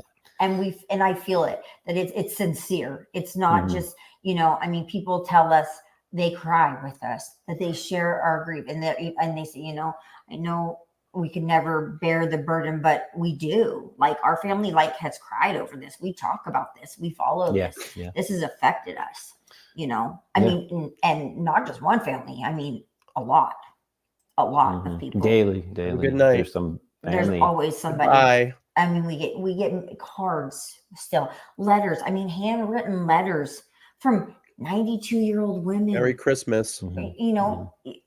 I'm a grandma of 30 kids, and and this and that, and just going on, and I'm sorry it's taken me so long to write. And I'm thinking, oh my gosh, are you kidding? But I finally just had to do it. I just couldn't take it anymore, and just And it's super helpful too, because having eyes and ears all across the world, they pick up things that you would not, you never see a story. We've gotten photos, videos from her friends that she grew up with that we would never have seen those photos. We've never would have got those videos. So that in itself was worth anything that we've gone through, as far as somebody leaving a jerk comment or something like that. It doesn't bother me, but knowing that I'm going to get photos that I never would have got, and see people share, experiences and things that they did with our daughter, the stories that we would have never known about. You want to know everything about your daughter. You don't know them all down in College Town, who she knew, and people say, hey, I just want to let you know that one night we were at a party and I actually met Kaylee, and she played beer pong with me or something, and it's just like, thank you for that. You could totally visualize it. You could totally picture it. And pictures with it, Well, you mentioned going through her phone, there was pictures and. Well, I was going through my messages with her on my phone. On your phone? Yeah. Okay. Just going through old messages. Hers. Yeah. We're trying to get her phone. I can't wait to get hers one day, someday. That's all still in evidence, obviously. Some people got backups. Well, it's monetized right now, so it's okay. It's been through the review. It's all right, Carrie. Everything's good. But we never got one. There was more complications with Kaylee's phone. So. But going through your old messages. Yeah, I just did. I haven't gone back and read through them. And over the weekend, I started reading, scrolling through and reading some of our messages. I could have my phone out. Kayla would just grab it and say, Dad, we're taking photos. Any of the girls will do that. And you literally be like, oh my gosh, will you stop taking photos? Like, is that all you do? And they just send them to their phone. And she'd be like, and I'd be like, oh my God, I'd be like, stop, like, don't get away, I run different generation from the camera. Yes. And I'm like, I'm so thankful. Like, I yelled at her so many times, be like, put your phone away now. Don't you snap another picture. Do you still, I think you mentioned to me, did you or do you still text her phone? I mean, yeah, I do. It's sad. Yeah, she hasn't got it turned off. So you pay the bill. Yeah. And we hope to get it back. We eventually should get it back. Is it comforting texting her? So they're going to talk about that here, Luke. And it's funny, just after this interview, about a week or two later, they announced on their Facebook page that they actually started getting videos and photos of Kaylee that they haven't seen before. It's going to be a big thing of evidence. I'm going to tell you, there's a lot of things on that phone. Yeah, it's usually when, it just sucks because you just want her to reply so bad. And I go to our last message all the time, and it's just crazy to me because I remember exactly where I was, what I was doing, what we were talking about. Me and Steven were out when she sent me that picture. And I would have never known that Kaylee would be dead in 12 hours from that picture. and Maddie. Never. Both I don't of them think laughing their butts off. Yeah, most parents don't get, for better or worse, we see the very last moments all the way. It's like it was like a camera was following them around. Like it was, That's why I feel like so video. many people relate to two girls laughing, one waving her on. And listen, I don't want to speak in the wrong way here, but and maybe I'm wrong. But when I see this, and I'm just making my opinion here, and I'm not trying to say anything wrong about the Gonzalez family, I see Christy is a little bit more closer to the reality that Kaylee is gone. And almost like Steve, I feel, is still really deflecting in a lot. You can see it in his body language and just kind of the way that he talks about it.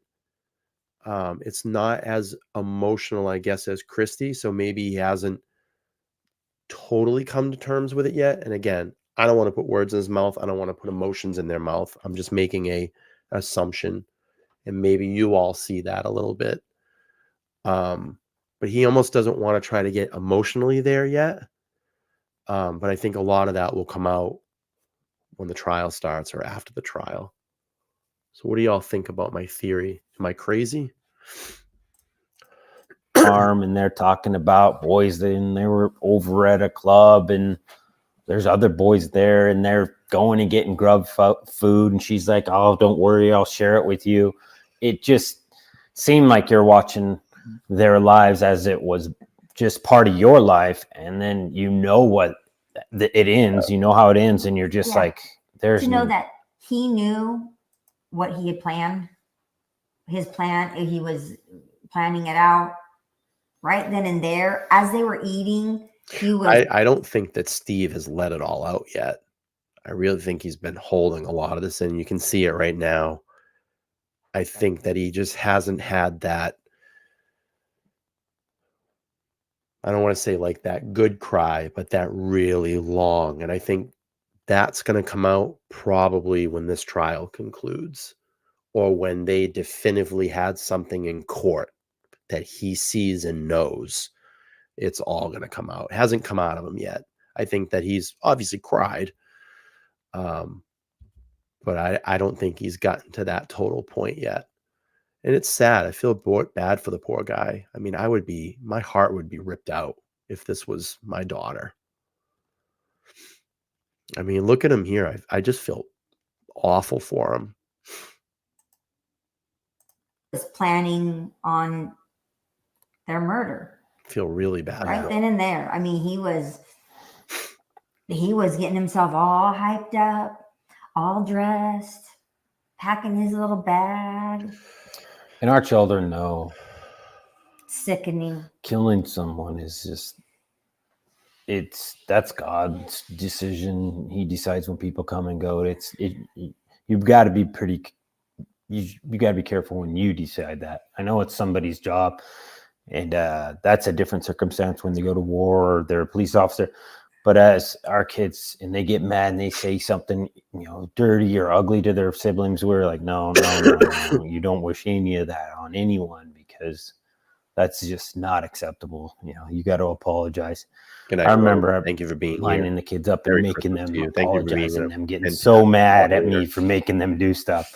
I try to embarrass them, make them do it in public, in front of people. Make them kiss. Yeah, make them kiss. Kiss him on the cheek. You got to kiss your brother, and he'd just be like, He didn't want it either. He's just like, no, like this is miserable for both of us. No, I'm not trying that. I have so many other cases going on right now. You guys are so inspiring as a family, and even just the two of you, your relationship, I love this moment. In the world we live in, there's a lot of people, marriages don't seem like yours, and especially with everything you've been through. I mean, that's nice to see, Well, I guarantee you, good come night. back in 20 years and be safe. if we're not dead, we'll still be together. Yeah. I ain't going nowhere.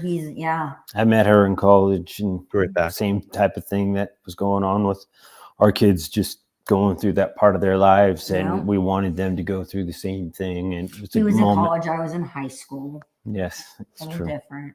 A little bit different, but we made it through that, and we know that statistically this is super hard on all the parents' relationships. So we don't avoid it. We don't talk about it. We all come together and spend time as a family, make sure that we're listening to everyone. We actually really have not argued at all, really, about, I mean, I get a, little scared sometimes when him and Shannon start going on tyrants here and there. And I'm like, you guys are scaring me, Yeah. Because it's just, like you said, it's awkward and it feels very like not normal. Like you're not supposed to go call out the prosecutor or call out, so, I mean, I'm like, It's my daughter. Yeah, Nobody tells me. But, Yeah. I'm a scaredy cat when it comes to that kind of stuff, but I mean, I'll do it. Don't make me do it. I will get ugly, but I just can't. 99% of the time, it's all positive. It's just the times where you think maybe decisions being influenced by, pressures outside of what's best for the case, that you got to put your foot down and say, okay, if you don't want to share what's going on here, then we'll be forced to make a statement. We'll have to do what's best for our daughter. That we really have to take that stance. Yeah, Minnesota, email me the details about it. I'll take a look into it. It's just I have so many cases going on, and it's hard to like jump out and get the energy to do something new. I have a lot of updates coming up. We still have a lot to do in Bryan Kohberger. I have body cam footage that'll be dropping this week. I'm going to get into the case file and start reading through that. So it's tough sometimes to really shift gears. And I just literally got back into Idaho because of the house this week. So I really wanted to start getting that going. And I'm starting to kind of get myself entrenched in Karen and Aiden's story. So it's tough sometimes. You can only balance so much. And you have to go with what the crowd wants to, And right now, this is kind of the hot topic. And Karen Reed is the hot topic. So we're going to keep doing that for a little while, but email me the stuff. I'll take a look at it. There's nobody else that can do it at the same attention level that I think we can. Nothing against a prosecutor or anything, but I just don't know if they just can't be committed like a parent. A parent is we're willing to do whatever we have to do. So maybe they are. Yeah. Maybe they are. I hope so. I would love to. We talk underestimate. About that. We do too. We're like, well, we hope. Yeah. Well, I think a lot of us, at least in the media, underestimated the police during the time. We did. So maybe it'll be the same kind of situation. Well, we talked with them one-on-one, and they, you looked at them and said, "Please just tell me that there's going to be somebody." And they stepped out of their comfort zones to comfort Christy and the families, to like, hey, we're on top of this. We got it. We're gonna. And they did. That was the only thing that I left that day when we met with them. It was like, I believe it was December 13th. And it made a big impact on you. I'm going to ask you both. I said, who's in charge here? And they told us. And I said, I'm going to ask you about the same question. How do you feel 0 to 100% that this case will be solved? And I asked him, and he said, he looked at me and he said 100%. And then I said, your turn. And he looked at me, and the second one looked at me very intensely. I mean, the first guy did too, but that look that I got from don't say because I won't get nobody. I know, and I was like, and that was right around the time that they were swirling his name around, and he said, 100%, this will be solved. And I was like, that's all I need to know. And I had some peace in my heart for about a minute. And then I went back to, they got nothing. But I mean, I was like, I think they got something. I'm like, no, the way the way he looked at me, I'm telling you. And then, but yeah, you lose. You lose hope. Well, I don't know if you've. Tommy, I'm just going to give you a little hint.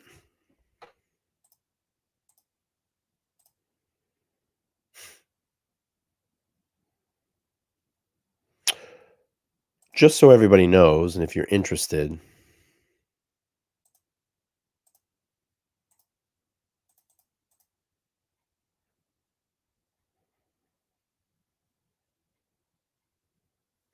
You can go to my page, right on the home page. I have all of the Pullman Brent Kopacka body cam footage. My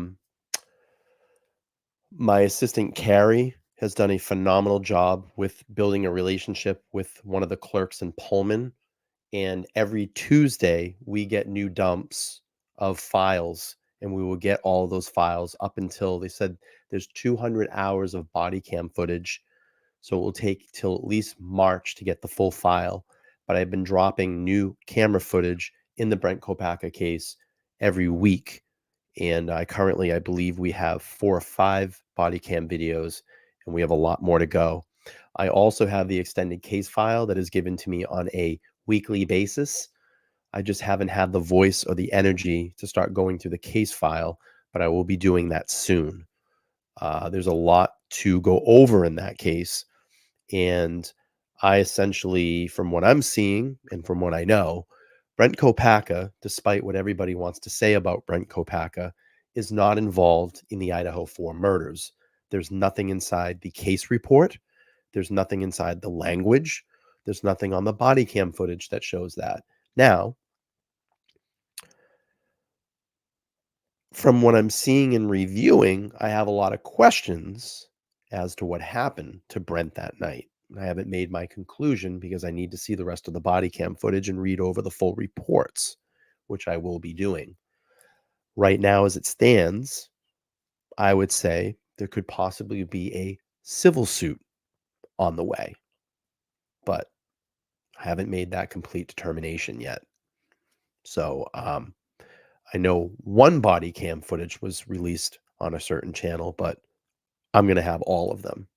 And I am the only channel that has all of them. So if you want to watch it, I inspire you to come here and watch it here.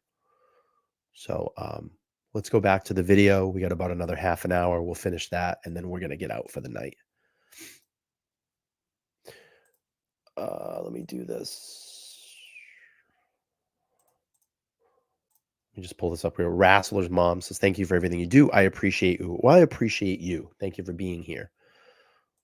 All right, let's keep playing. Felt like you lost it. It's just easy to fall into the negativity when, that's putting your trust into someone else, Yeah. So what I believe, and we haven't been able to verify yet, what we believe is it could be the state police footage that she had, but I have the actual footage from Pullman. I have the first responding officers that got there. I'm going to have the entire case file.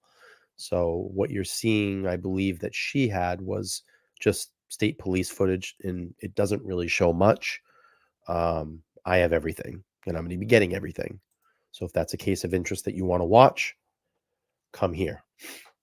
All right, let's keep playing. We got a little while to go. I do regret, and I do wish I could see him again and hug him. I haven't been able to see him and hug him and tell him, you know what? Thank you. I appreciate that. I do remember that. That helps a I parent. don't know if you Well, when remember this is all looking at me. over, we have Pullman. Everything. At the end of the trial, hopefully you'll have that moment. Yeah. Mhm, Yeah. mhm. Does that kind of stuff happen? I think so. Yeah. Is that kind of- definitely? Yeah. We talked about it. I told him, I said, you guys nail this, get this done. Dinner, beers on me. Yeah. We'll go and Yeah, they did. He said, we'll laugh about, some of the struggles and some of the, the conflicts that. And he goes, he said, I can't wait till I could tell you everything. Yeah. I can't wait. Yeah. I have the first responding footage. I have the actual first responding footage of the 2 officers that showed up for the initial call. I have it. I have it all here. So if you want to watch it, go down on my homepage, Brent Kopacka. You can watch all the videos. He did. And I grew up in a very competitive, does about this tall, playing sports and everything. I always had a coach that told me, even if you thought you had the greatest game, you could get better. So I take that type of approach to this case. See, what happens is I'll drop it. I'll do all the work.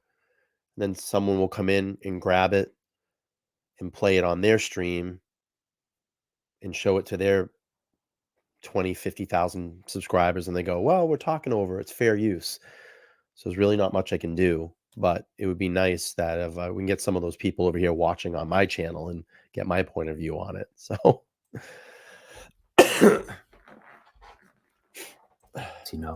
even if we have the greatest day, we get it. But is there more? Is there more? Like seeing the FBI there today is the type of thing that makes me feel like I don't like to see it boarded up, locked up, and not know that. Well, know that still doesn't tell. I didn't see cameras filming through all the windows. Didn't see all. Now I see those things, and now I can let those things drag a horse to water. Yeah.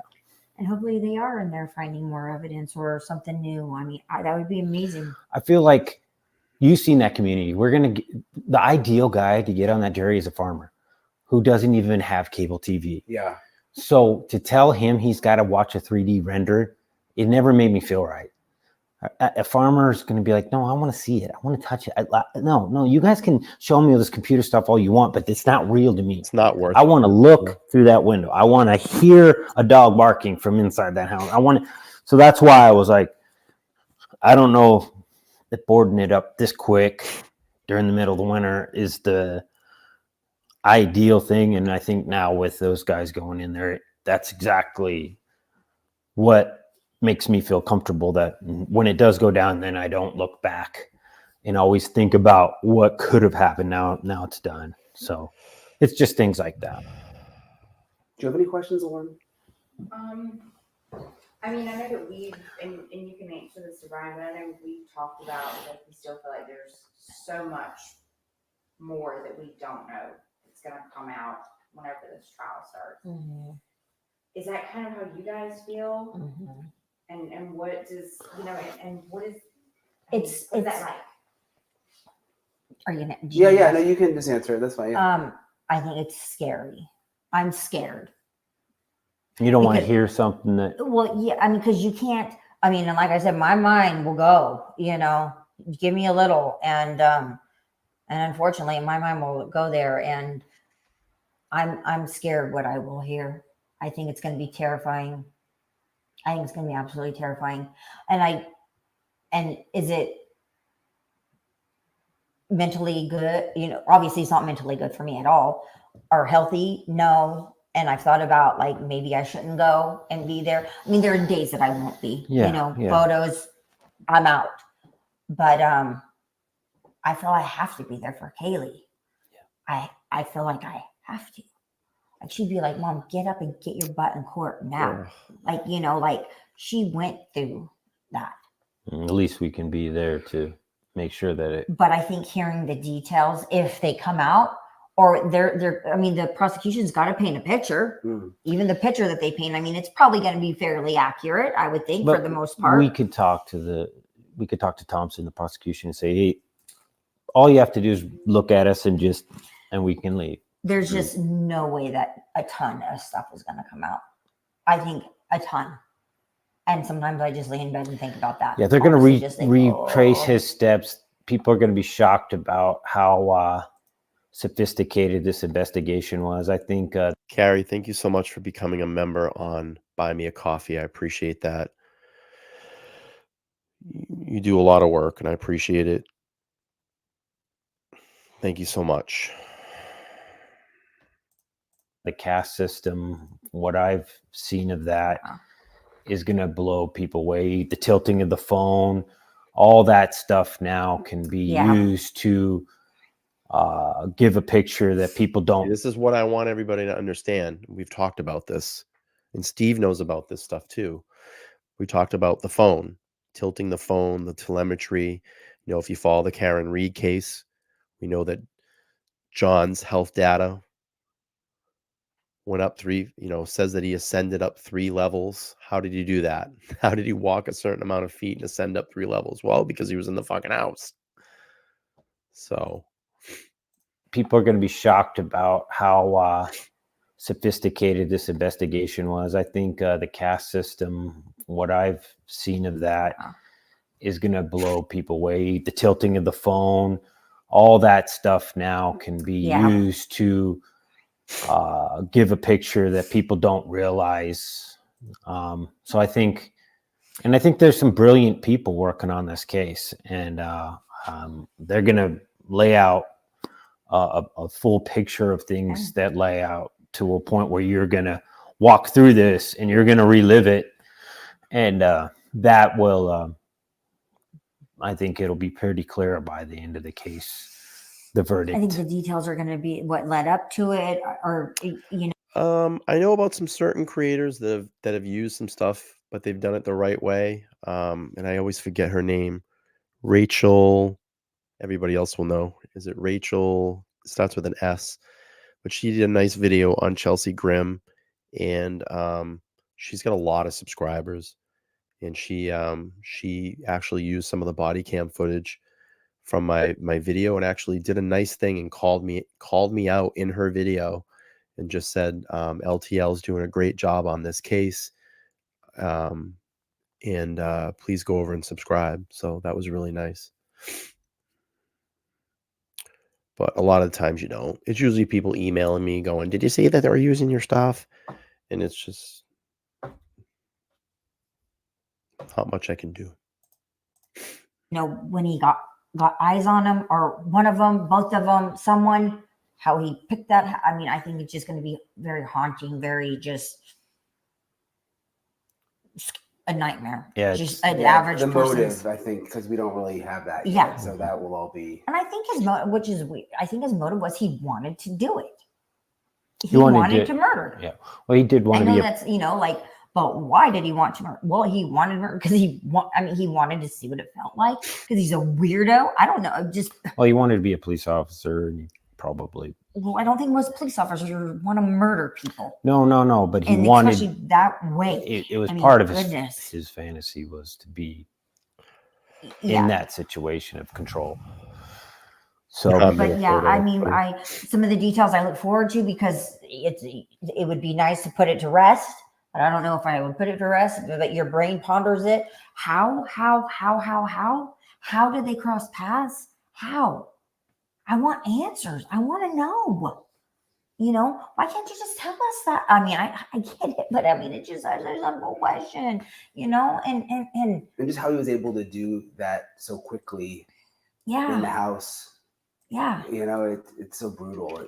Yeah. I mean, what? 15 minutes? 4:04 to 4:17 or something? And people say, "Oh, it's not possible. It's not possible." Yeah, it is. Yeah. He was on a mission. I think they'll redo those steps. On a mission. He went boom, boom, boom, boom, boom, straight upstairs. Yeah, and adrenaline, and And it's both victims are right next to each other. Sit for 14 minutes. Just sit. Put your clock on. Me and Olivia have done that before. And be like, just sit inside. And we're just going to sit here. And I mean, we're like, how long has it been? And she was like, 7 minutes. I'm like, okay. 11 minutes. Like, that's a long time. So you think it is, people are like, no way. Yeah, way. I'm not thinking anybody new will be introduced to the case in that way, like an accomplice or anything like that. You can't get somebody to get on that MO with you. No way. No way. Eliza, that's funny. I mean, Bonnie and Clyde, okay, that was a little different, but yeah, you're not getting, somebody's not getting on that crazy train with you. You're going to say, you're crazy. You are crazy. Yeah, that would have come out by now, I think. Yeah, I think so too. Mistrust between the two. I mean, and you're going to throw this person under the bus the first statement you say. And I don't worry about him, but my mind also thinks too that one day he's just going to say, we're backed in the corner. All of our emotions have been heard. We're done. I'm looking like a straight up fool right now because, we got nothing. He can't even come up with an alibi. Let's talk about that for a minute. What happened with that? It was due. Yeah, Idaho law says you have to give your alibi. It was extended. Or they explained to us, or you can't use one. So that would mean he couldn't say. So right there. And then I was driving around. Yep, that was my white car that drove. Yep, that was me. But I didn't go in and kill those kids. Yep, that's you can't come up with an alibi in the courtroom. He just has to say. Don't know how my sheath got there. I mean, if he pled guilty, I don't mean to laugh. That actually is kind of funny. For a life sentence. Have you thought about that? Yeah, I don't want that because I do know I studied the criminal system and the difference between life in prison. Even if it's 20, 30 years, he's 23 hours locked up. He doesn't get to do what. Oh, yeah. I went after those motherfuckers. I think a lot of people went after them. What is it? BTK?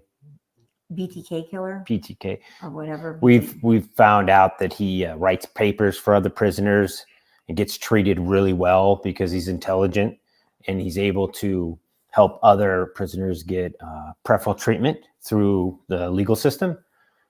We don't want that type of behavior to happen in our case where he has influence outside of this event. So that's been a hard one, though. I mean, he could write a book. He can do things. Idaho doesn't have a law particular that protects against that. The hard thing with that question, honestly, is that's where you forget, and I don't know how it's possible, but you forget that there's 3 other families involved here. We're not the only ones. It's not just. I'm like, this is not a one. Band, one crime fits all. This is.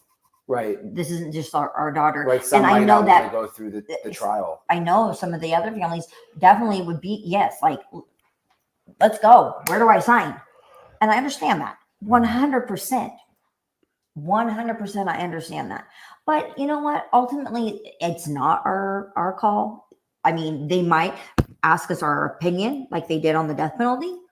And we'll give it. But just because, our opinion is yay or nay doesn't mean that, that's what we get. And we have talked with the families to the point where we're like, let's never let this get so angry or ugly that we turn on each other and we're mad at each other. We got to respect that we're all different.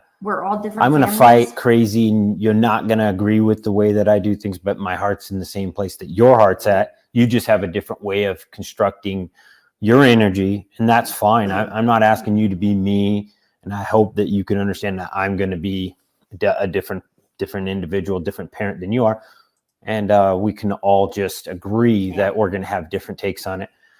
Maddie's, her mom Karen, there's certain things that she's like, I hope this isn't, changing it. And we're like, no, not at all. If you want to do a certain direction or you don't want to do a certain activity, my love for Karen and Scott will never die. And that's a promise I make to both of our girls. Never, ever, ever. None of this legal stuff, no matter how left or right we go or left or right she goes or they go. Yeah, I think people just grieve in different ways too. Yeah, we're going to love. I told Karen that. I said, we can't even agree on everything. How could we, expect us agree on everything? Because I'm right, she's wrong. Because I think at first, with everything, the second that the girls died, it was like, what are you guys doing? We don't care. We'll do whatever you want. Whatever you guys, everything. We were like, we just kind of handed the torch back and forth. Mm-hmm. Whatever. We'll do whatever you guys are doing. Whatever you guys are doing. Good night. And end this up pretty soon. We'll be done. It's a year later now. Things are definitely not complicated by any means. We still have dinners and things. Yeah. I mean, but obviously bigger questions come up and beliefs and things like that. So, have a good night. Thanks for being here. Things do come up. We'll be closing this up soon. About another it's fine. 13 minutes. It's fine, but I don't know. We promised to have a vacation all together when this is done with. Because I tell her when this is done, I'll never talk to another TV station. I'll never do another. I will disappear.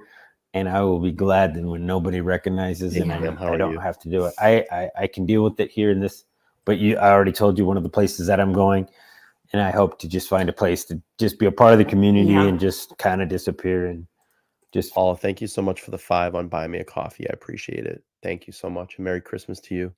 Thank you so much for your contribution, and thank you for being part of this crew and a fantastic moderator. Thank you. Go fishing and hang out and be around. And he can go on that trip, and he's going with our son, and I think that's great for them, and I'm super glad that he just is off my butt trying to make me go, because I think that I'd have a panic attack if I would go that far away. I'd be like, like I would lose. We went to Priest Lake and she was having a hard time. And that's just I get a little couple panicky, hours. and it's terrible. I've never been that way. People that say, I have panic attacks or anxiety things. Oh my God. Like, get a hold of yourself. My kids make you panic. Anxiety attacks. It's real. It is real. I mean, I've had a few. Yep. She'll just wake up and she's like, I'm having one, and I'm I've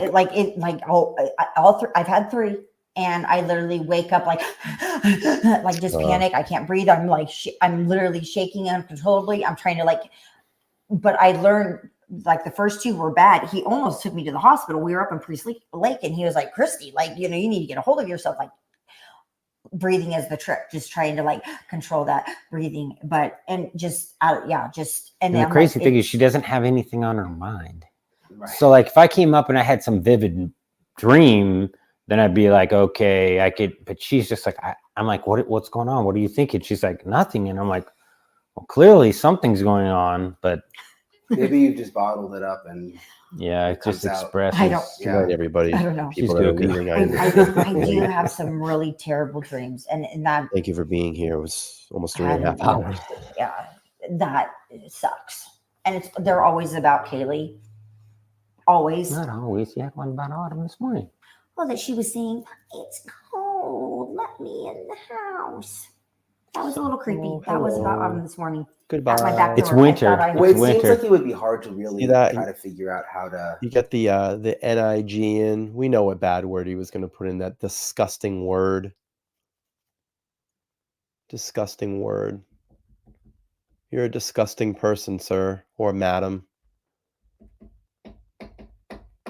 Good luck. Have a good night. Classy. Come in here on Christmas Eve and write nasty words because you need attention. Real classy.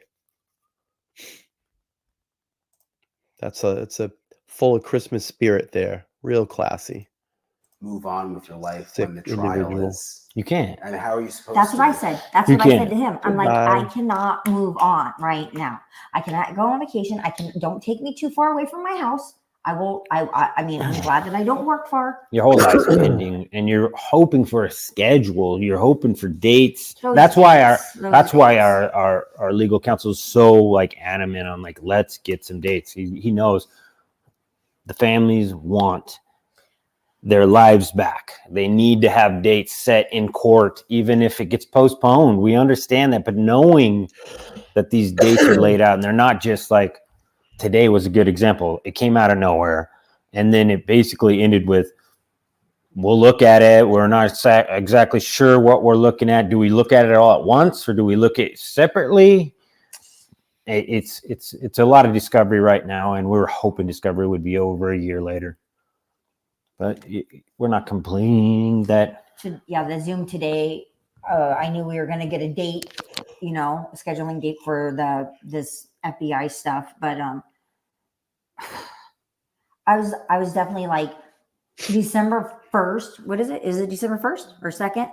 I mean, I was literally like, oh my gosh, I just like lost it. I just was like, I just cannot believe and everybody was just like, Christy, it's better than yesterday. Yesterday you guys had nothing, because yesterday we got the court date. Because so on Friday, we were like, so what's next? Right. Like nothing. We hear nothing. And then all of a sudden they dropped the bomb yesterday that, court tomorrow or something like that. And we're like, oh, yay. It's very, and then it's like a roller coaster. So I'm like, and I'm like, you're right. It is a little, I mean, we're getting there. Outside but these perspective. Months are torture. And at least for me. Because I mean, I feel like part of it is I just torture myself with them. And I'm just like, I get that date in my head and I'm like, December 1st. I just try to get through the weeks. I'm like, just get through the weeks, And I get active. I get involved. I know that I can find and I just more want to pull the covers up over my head and just be like, just leave me alone. Where are my dogs? I know you mentioned that that you guys wanted to get like her phone back. Is there anything else that like you guys were like, oh my gosh, I would love to have this? We asked for a list of the things that they had to take, because we know of some things like this is what I was talking about the other day. We got to that point in the stream. Laptop, an Apple laptop, and a couple of things. We couldn't even get them to give a list.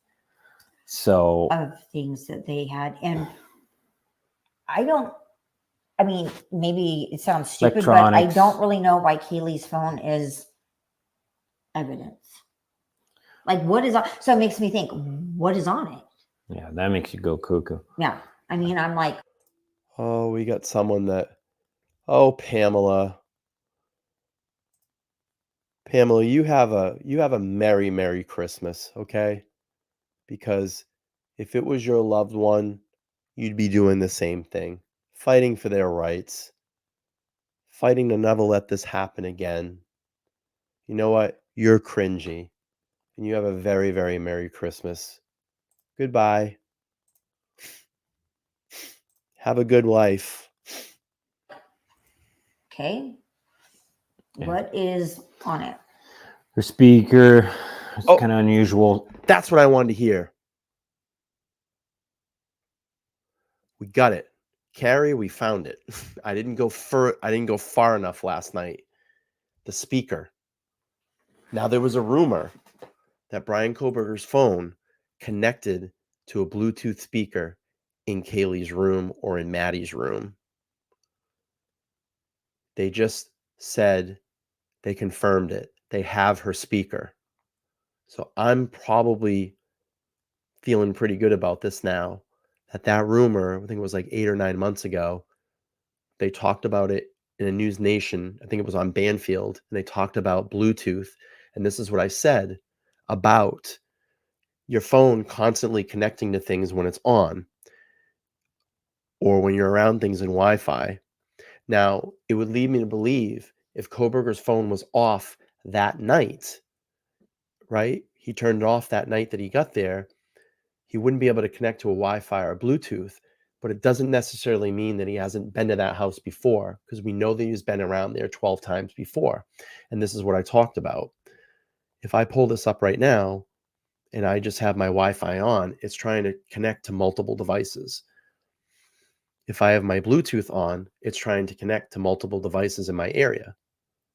So this could lead to believe that one of the 12 times that he was in the area before, his phone probably wasn't turned off, and it possibly could have got so close to that house that it pinged off that speaker and tried to connect. I knew I was waiting for this. I was waiting for this moment because I remember about the speaker, and we were talking about it. I just didn't go further enough when we watched this the other night. Brian Fitz, thank you so much for becoming a new member of the channel. I appreciate it. Thank you. Let's go back again and listen. I want to hear him to say the speaker. We know it's on the list, and he said speaker. And we were like, so what's next? Right. Like nothing. We hear nothing. And then all of a sudden they dropped the bomb yesterday that, court tomorrow or something like that. And we're like, oh, yay. You know? It's very, and then it's like a roller coaster. So I'm like, and I'm like, you're right. It is a little, we're getting there. Outside but these perspective. Months are torture. And at least for me, because I feel like part of it is I just torture myself with them. And I'm just like. Before we get to that point, I want to wish everybody a very, very Merry Christmas and Happy Holiday. I wish you the best of health, the best of everything in 2024. And I want to thank everybody for being part of the LTL True Crime community. Thank you all so much, all the new subscribers, all the new chatters and members that have come to this channel and shown some love.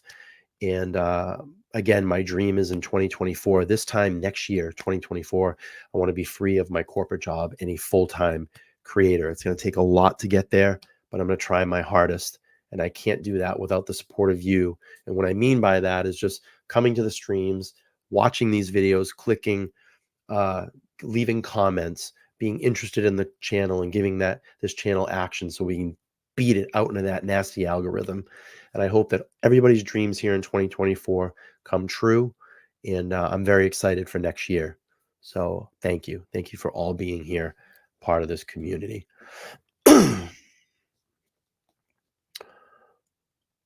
Yeah, Ron, great point. Ron always comes up with good ones. I love it. That's why I love him being here. He said, I could be wrong, but I think network people call that handshaking between devices. You're exactly correct. And I want to hear that part again.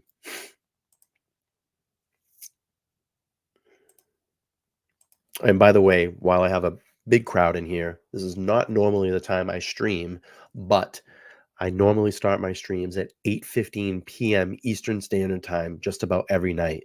So if you're not getting my notifications, which I urge all of you to turn on the bell notifications, if you're not getting them, please just come by my channel if you want to watch LTL content and just check in at 8:15 p.m. every night. Most likely I'm streaming. Okay, let's play this. Like I get that date in my Go head. to bed. I just try to get through the weeks. I'm like, just get through the weeks, And I get active. I get involved. I know that I can find. And I just more want to pull the covers up over my head and just be like, just leave me alone. Where are my dogs? Just. I know you mentioned that that you guys wanted to get like her phone back. Is there anything else that like you guys are like, oh my gosh, I would love to have this? We asked for a list of the things that they had to take. Because we know of some things like a laptop, an Apple laptop, and a couple of things. We couldn't even get them to give a list. So of things that they had. And maybe it sounds stupid, but I don't really know why Kaylee's phone is evidence. Like, what is on? So it makes me think, what is on it? Yeah, that makes you go cuckoo. Yeah. I mean, I'm like, okay, what is on it? Her speaker, it's kind of unusual item not to give back. The laptops, multiple laptops, not just one. All electronics, it seems like they've kept of hers. See, the speaker. Yeah, that makes you go cuckoo. Yeah. I mean, I'm like, okay. It's evidence. What is on it? Her speaker, it's kind of unusual item not to give back. The laptops, multiple laptops, not just one. All electronics, it seems like they've kept of hers. So, and her bake records, the amount of records on Kaylee was probably, I think fairly to say, was more than the other victims.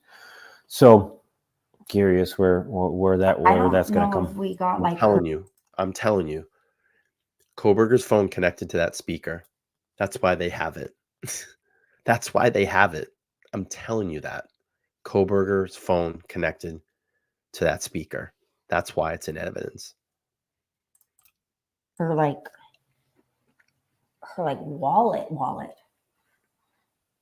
Like, we got things from her room. Her room really wasn't part of it. I'm talking about like her wallet with her ID in it and her debit card. And we have those items. We have her ID. She had so many IDs. It's hard to. She had a lot of college IDs, a lot of high school IDs, big IDs. I don't know if I actually. We all had a lot of IDs.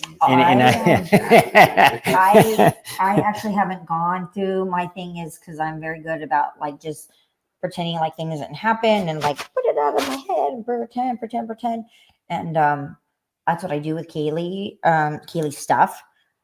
Because we brought everything home. Well, we got a bunch of stuff home and I went through like 2 things and 2 boxes and I literally couldn't go to work for like 3 days. I mean, I literally was like smelling everything and just like sitting on the floor and my mom and his mom were like, we're going to go just get it up in Kaylee's room. Okay. So, I mean, I went to my room and I'm like, everybody just leave me alone and get away from me. And they packed it up there and put it all away. And then, I have not gone through any of it at all besides those 2 boxes. And I don't want to go through any of it. I don't know why. It just is so hard to go through that stuff. And when we went down to the house or that little storage house that they had for us to go through, that was so hard to see their rooms like set up in this house and get the rest of their things. It was Kaylee's room. Kaylee was bedroom number 2. And I was like, my daughter doesn't even have a name. She's bedroom number 2. So everything marked bedroom number 2 was Kaylee. And that was hard. That was really hard. That was last summer. But I've only been up to Kaylee's room. I mean, it's right up there, right at the top of the stairs. I've only been up there twice. And neither time was for any amount of time. It was like in and out. Oops, in and out. Once was when Olivia was here and she's a fortress. She doesn't want the other girls to steal her clothes. I don't want anybody going through her stuff at all. I'm just like, get out of there. Why are you wearing that? That's Kaylee's. That's all we have. That is it, And it's just real. It's just so real sometimes. And it's just the worst that somebody could do this to somebody's family. So many families, But on the brighter side, when we do get those phones and we do get those laptops, we will have photos and memories that have been hidden from us. Yeah, because I'm sure she has a ton of selfies. Yeah, for sure. And you'll just have to I feel like you'll know when the time is right for you, when you want to go in there. Yeah. I mean, right now, I'm like, I don't.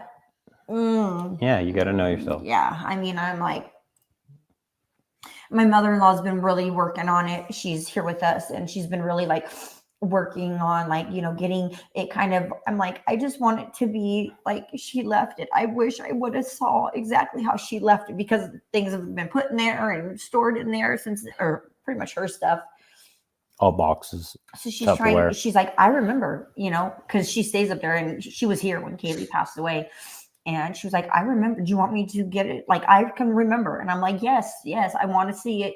So she's there, and she's like, I want you to come up and see it. And I'm just like, I've been like, she put the TV where her TV was, and her pictures. And I'm just like, and it was kind of Maddie's room too, because there was always Maddie stuff over in a certain corner.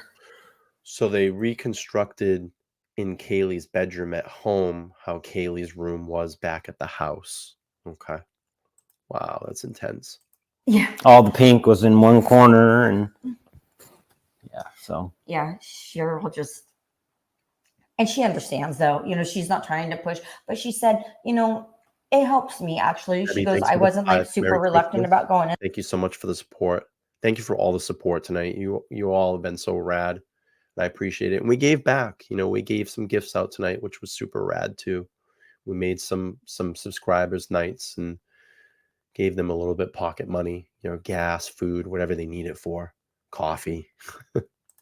In there, but it actually helps me, to go in there, but it is hard to, it's just like the car, seeing the car. It's a constant reminder, I had a blanket. I took a blanket to work with me, and it was a beautiful blanket that somebody sent to us as gifts, and it was covered in squares of Kaylee and Maddie, all the best pictures ever. All the front was when they were younger, and all the back was all college days. And I would fold it perfectly so then it looked like a movie strip thing. And I kept it on the back of my chair. And I'm getting up 100 times a day, and it's like life size. I had to take it down. After about a week, I'm like, I can't. I said, I'm gonna have to put you away. I said, I just can't. I love that blanket, but I'm like, it just is like, boom, you just turn around, and her and Maddie just, life size. And I'm like, I'll get you back out. But that constant, I don't need a constant reminder. I already have one, That visual. Steve hasn't gotten there yet. Yeah. Steve's not there yet. Steve's holding back a lot. It's awful. This is hard to watch.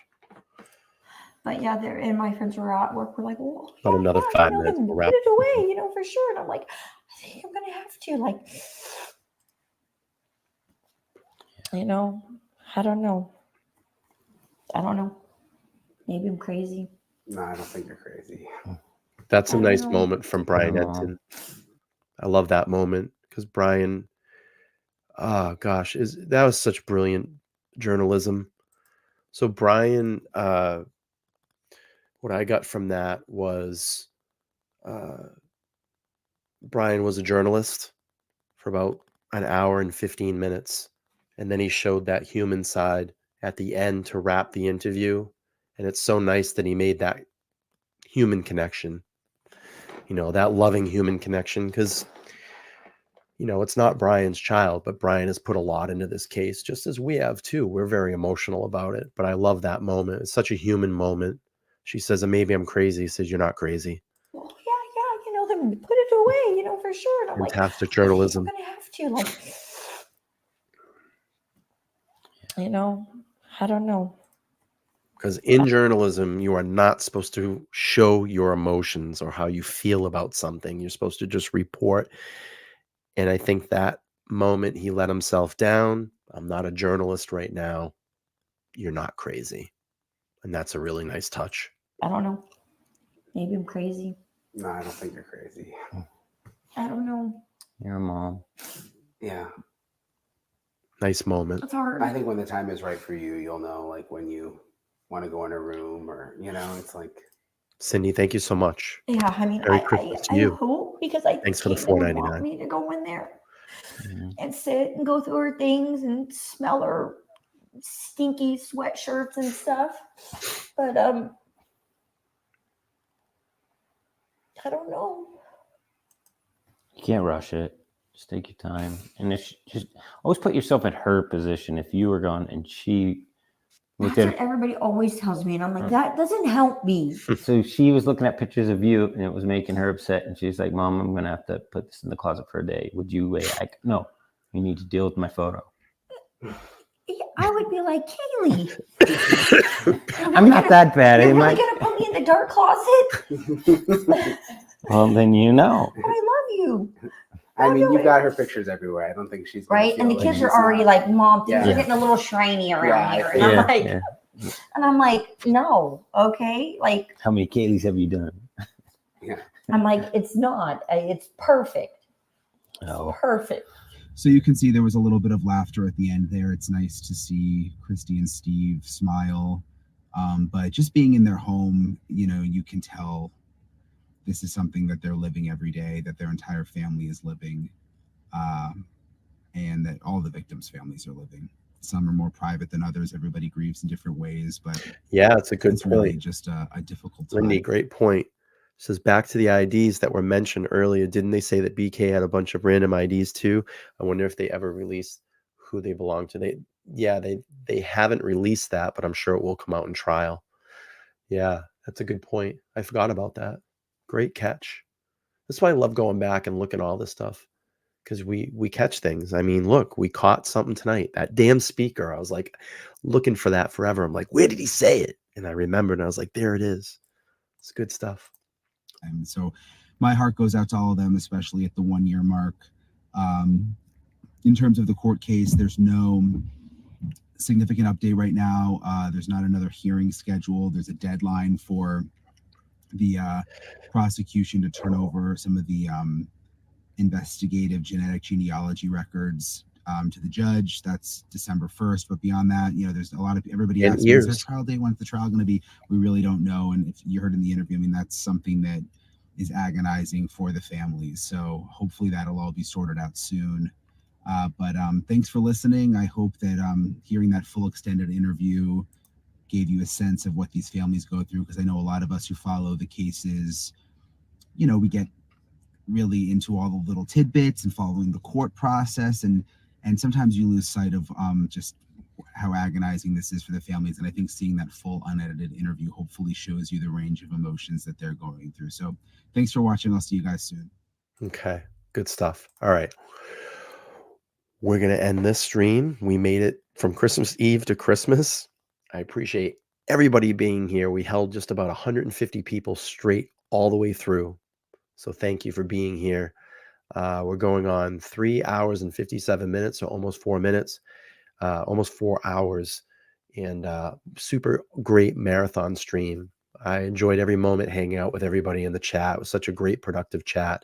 All the new subscribers that came in, all the new members, all the donations that came in tonight. And we gave out some money tonight too, which was nice. We could fulfill some Christmas cheer and Christmas spirit.